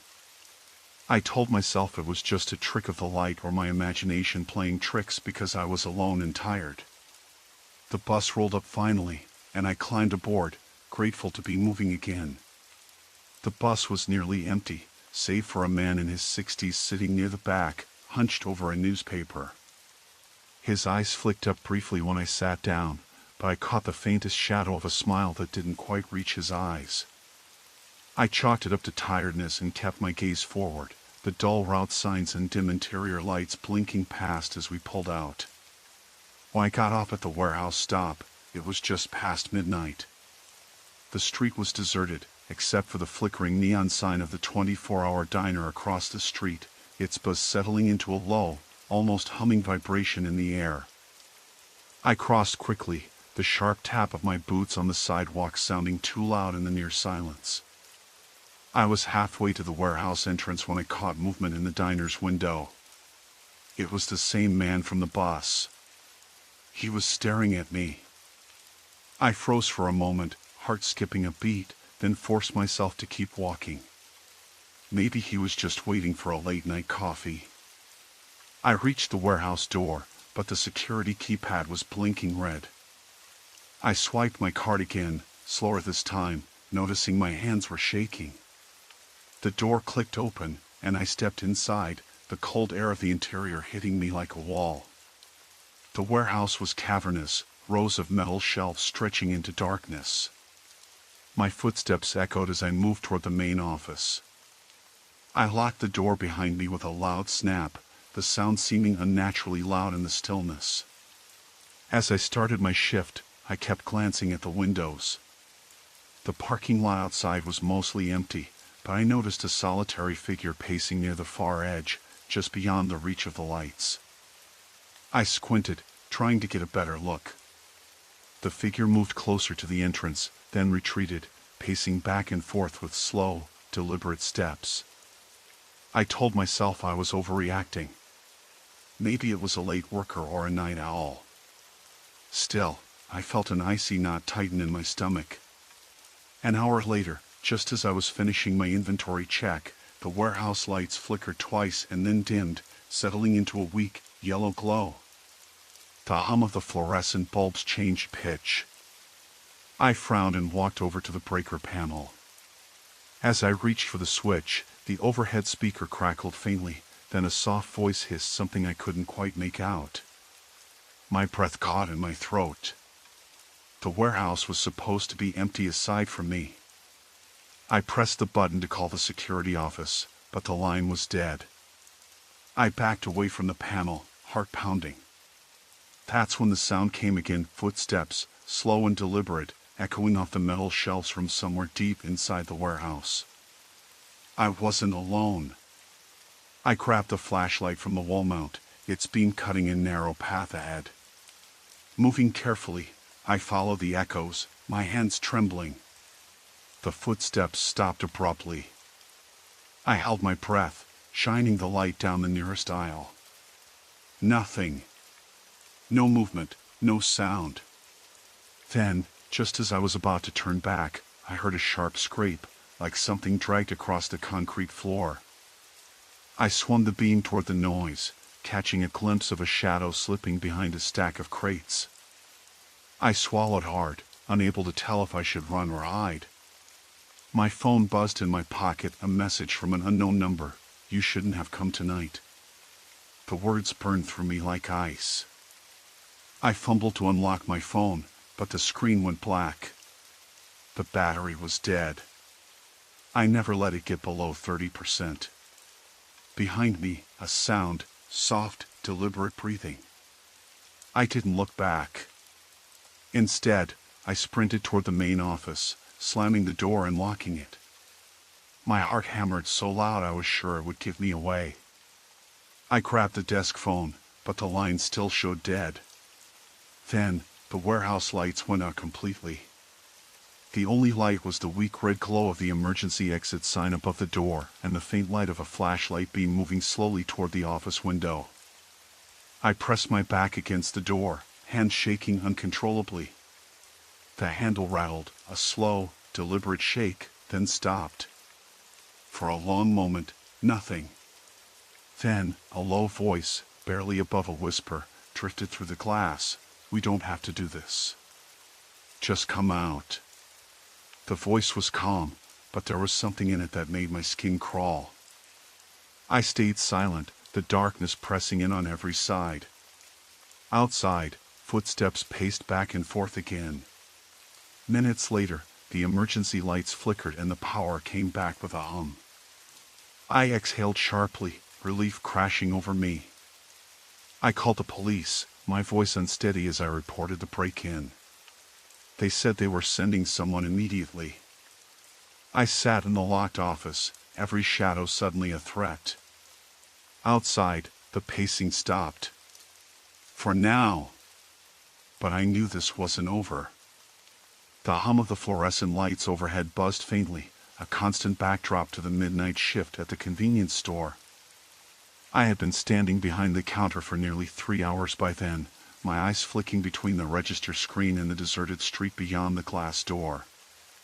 The clock ticked to 1:17 a.m., and the usual lull of the shift settled in, heavy and slow.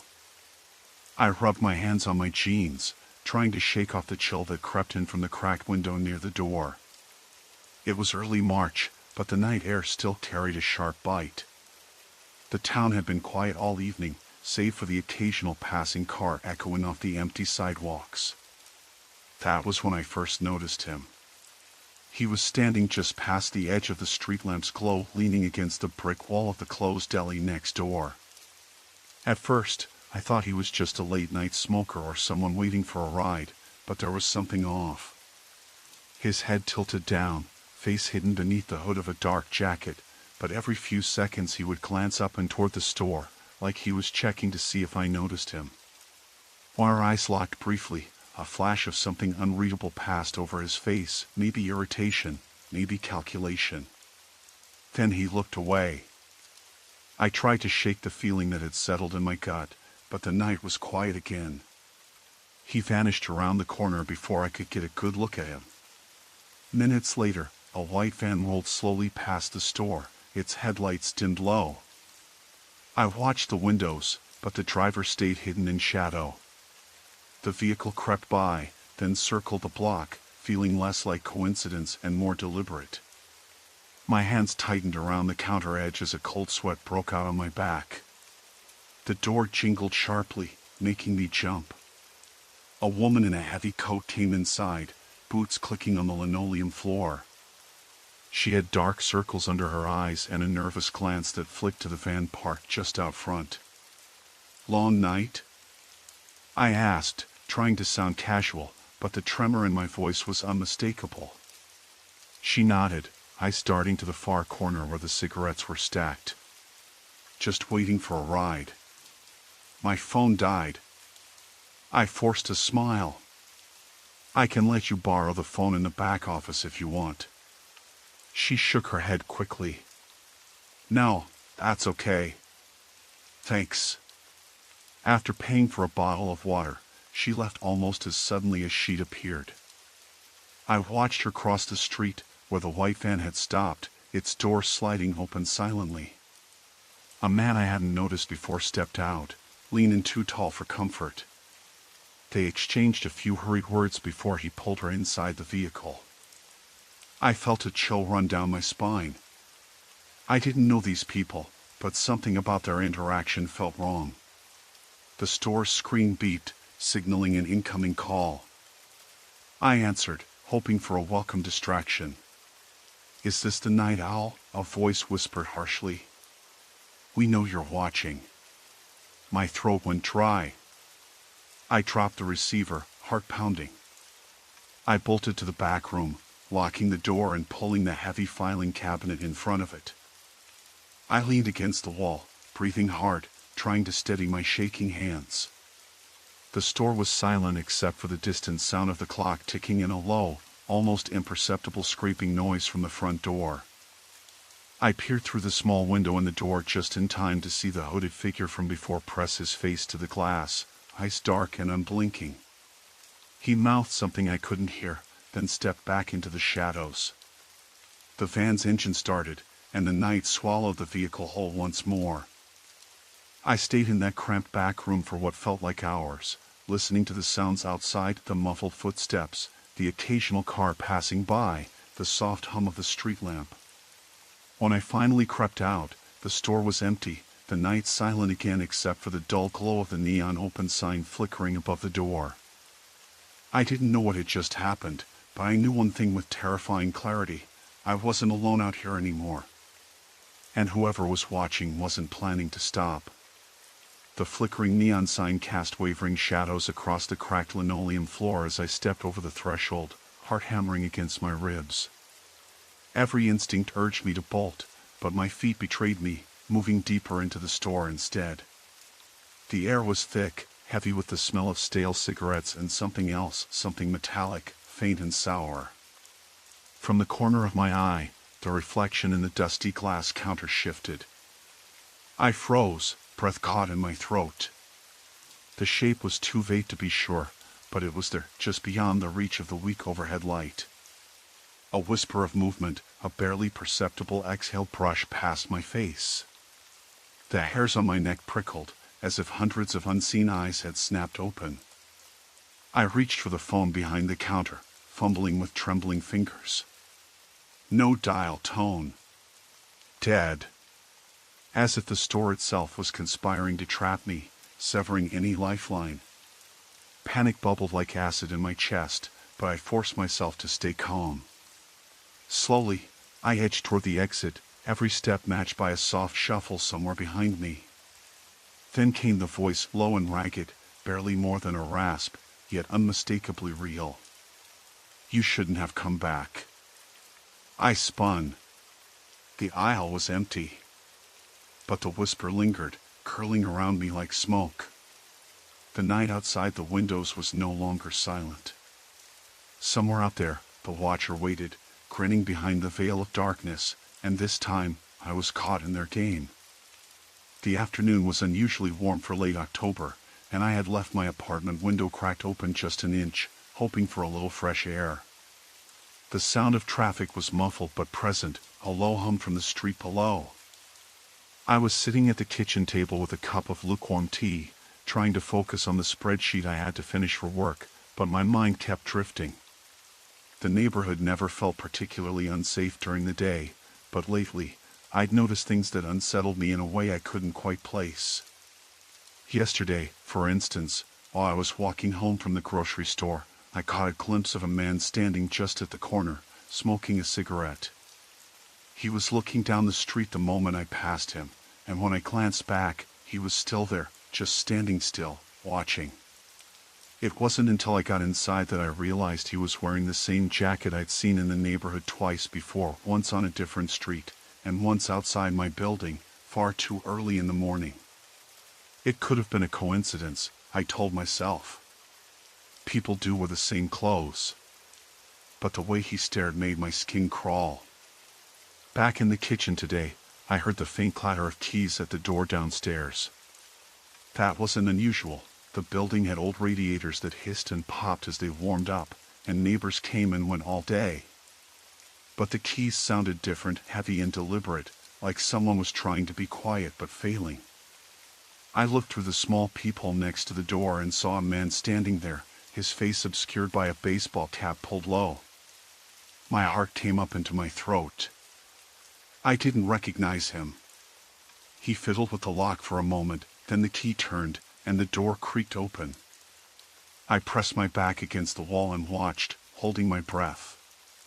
He stepped inside, glancing around the lobby. Then he pulled out his phone and tapped something on the screen. The building was usually locked. Tenants had to buzz visitors in.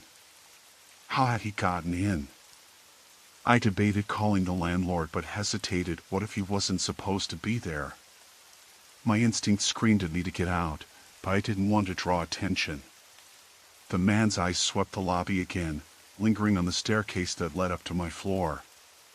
He took a few steps inside, just past the entrance, then stopped and looked back down the hallway.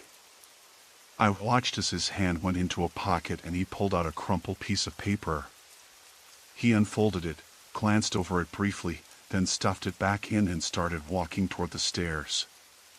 I ducked away from the door and grabbed my phone, quietly dialing 911. The operator's voice was calm, asking if I was in immediate danger. I whispered that a stranger was inside my building, heading upstairs. She told me to stay calm and quiet, to lock my door and not open it for anyone. I scrambled down the hallway to my apartment, heart hammering so loud it felt like it would burst my ears. I flipped the deadbolt on the door, then the chain. I grabbed the baseball bat I kept behind the door for emergencies and pressed my back to the wood, listening. I could hear footsteps echoing in the stairwell, slow and steady, coming up one floor, then pausing. The silence stretched unbearably, broken only by the faint creak of the old building settling. Then the footsteps started again, closer, moving along the hallway. I held the bat tighter, straining to hear. The footsteps stopped right outside my door. A shadow shifted beneath the crack of the door. I could see the faint outline of a figure, leaning in slightly, listening. I swallowed hard, trying to steady my breathing, but my mouth was dry and my hands trembling. I wanted to scream, to run, but I was frozen.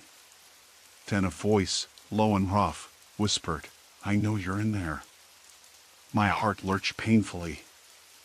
I wanted to reply, to say I called the cops, but the words stuck in my throat. The footsteps retreated suddenly, and I heard the man descend the stairs again. When the door slammed shut, the sound of a lock turning echoed through the building. I stayed pressed against the door for what felt like hours, waiting, until finally I heard the distant wail of sirens.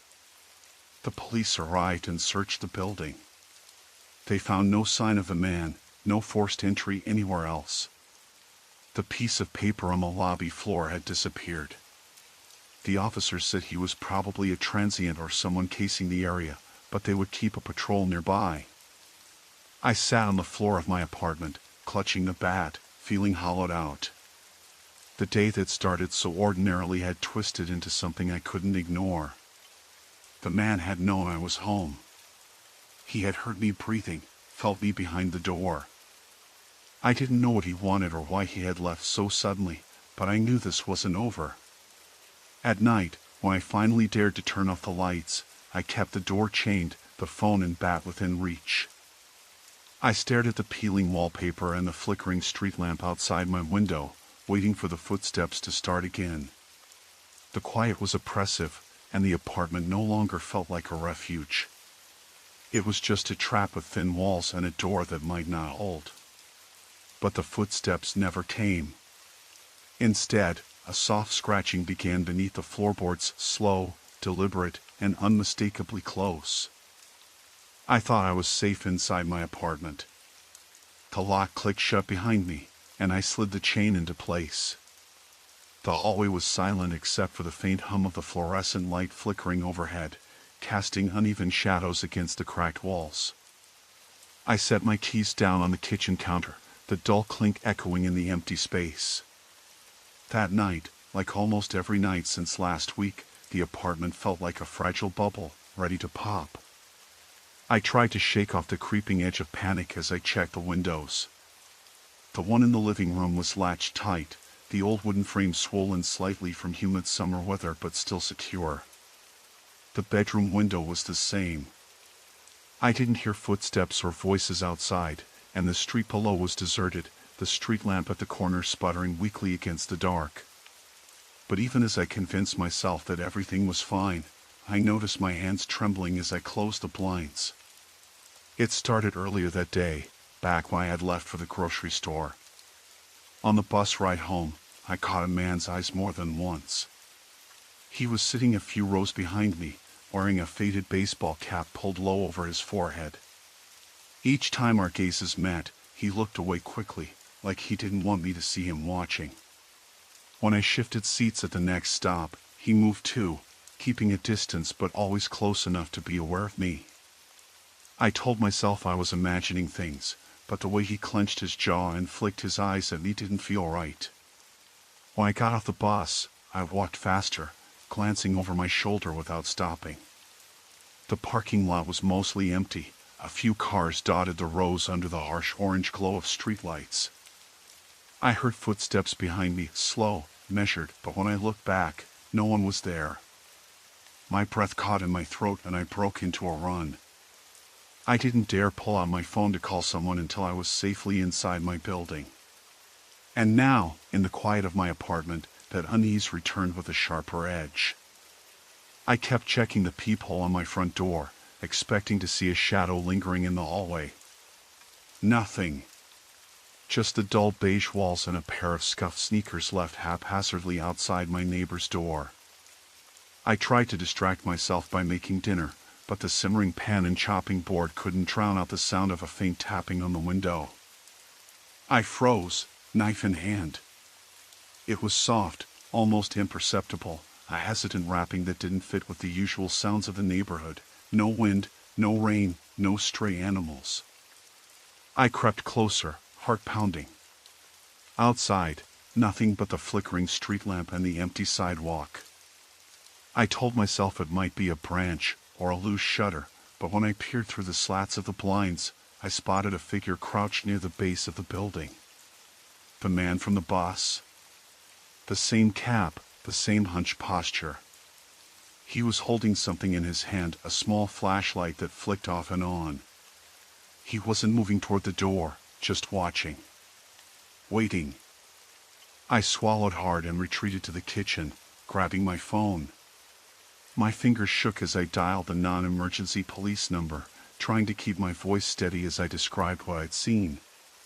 The dispatcher said they'd send a patrol, but that it might take a while. I hung up and paced the room, the thin walls suddenly feeling like paper. Then the tapping started again. Louder this time, deliberate.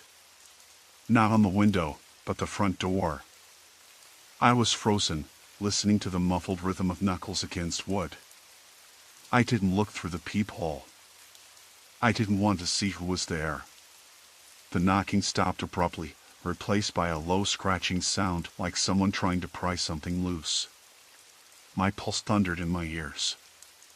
I reached for the heavy kitchen scissors on the counter and gripped them tight. I crept over to the door and glanced through the peephole. The hallway was empty. A breath of relief rushed through me, but it was short-lived. The scratching started again, now accompanied by a faint whispering. I couldn't make out the words, just a breathy, guttural voice that sent cold chills down my spine. My hands trembled as I stepped back, trying to think. I remembered the small safety chain on the door. If I could just secure it, I might buy myself some time.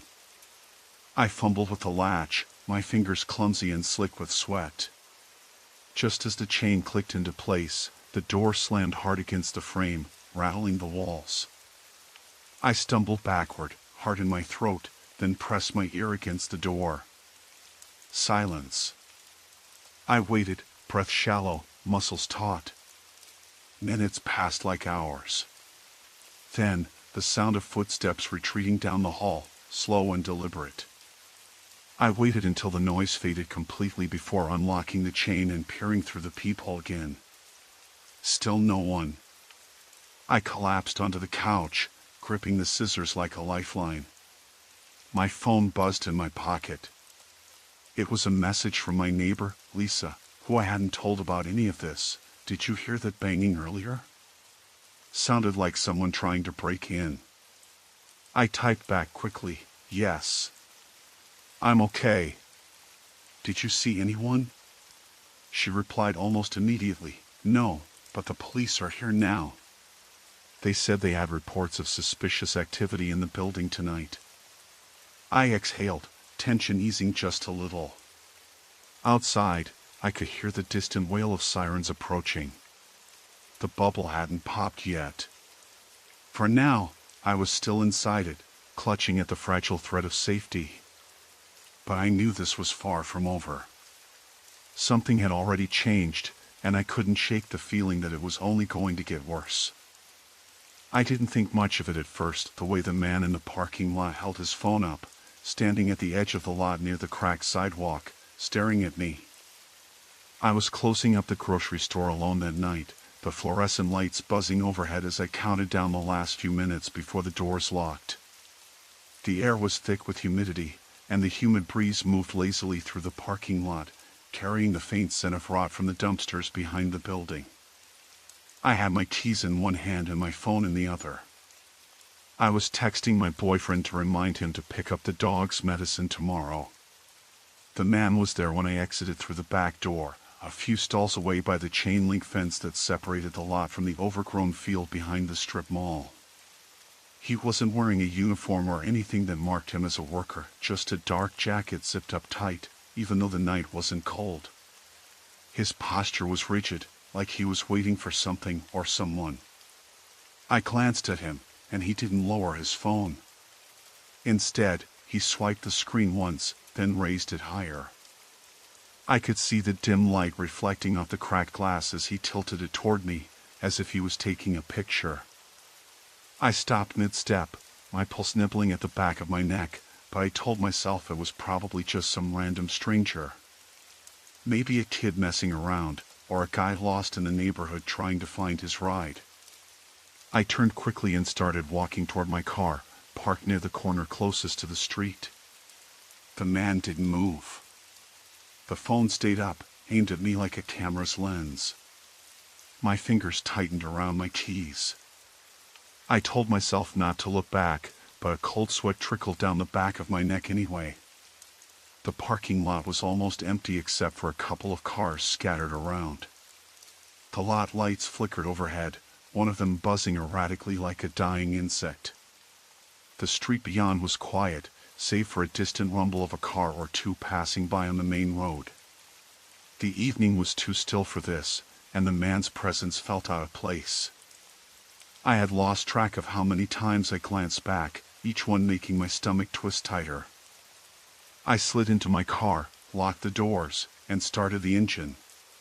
The man's figure was still there, standing just inside the shadow of the fence. He didn't move as I pulled away slowly, but I kept my eyes fixed on the rearview mirror, watching him shrink behind the rows of parked cars. The drive home was uneventful. The roads were empty, and the street lamps cast pools of yellow light onto cracked asphalt. I kept glancing into the side mirrors, half expecting to see headlights following me. But nothing appeared. The sensation of being watched lingered, though like the hairs on the back of my neck were still standing on end. When I got inside my apartment, I locked the door behind me and double-checked every window. My hand shook as I put the key down on the kitchen counter. I told myself I was overreacting. It had to be nothing. But the knot in my stomach refused to loosen. I tried to shake it off, turning on the lights and putting on music to drown out the silence.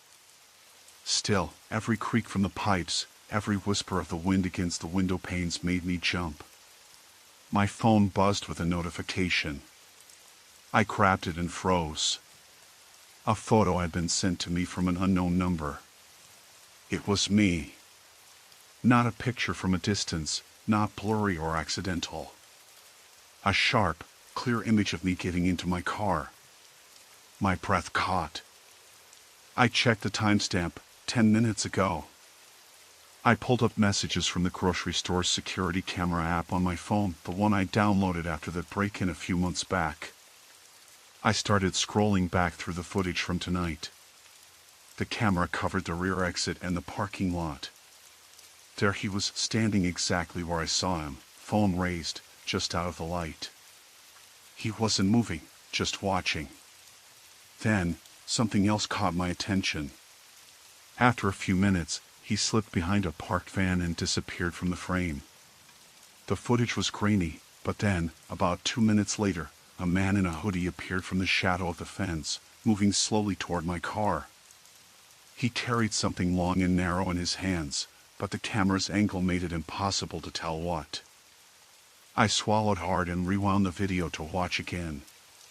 The man moved cautiously, scanning the lot, then crouched by the rear driver's side door. He reached into his jacket and pulled out a slim tool, probably a Slim Jim or a similar lock-picking device. His fingers worked quickly, and after a moment, the door handle jiggled and then clicked. I shut off the video and stared at the darkened screen. My car had been broken into. I sat on the couch, heart hammering, and realized the keys were still in my pocket. The man had known exactly where and when to find me, not just last night, but maybe for days. How long had he been watching? How much did he know? The next morning, I called the police to report the break-in. They told me they'd send someone by to check the security footage and dust for prints. The officer on the phone sounded calm, but I could hear the doubt in his voice, the kind you hear when someone's not sure they can find anything. I spent the day looking over my apartment, checking every lock, every window latch. I felt like I was being watched even inside these walls, like the shadows themselves were hiding eyes. That night, I couldn't sleep. The street outside was dark and silent. I sat with the lights on, my phone on the table next to me. At around 2 a.m., I heard a soft tapping on my front window. My breath caught in my throat.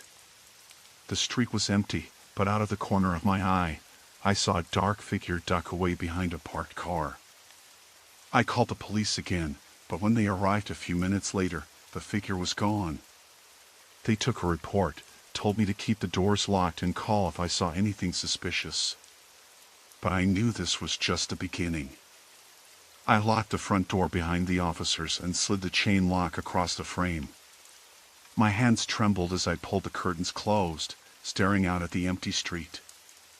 I was being hunted. And I had no idea why.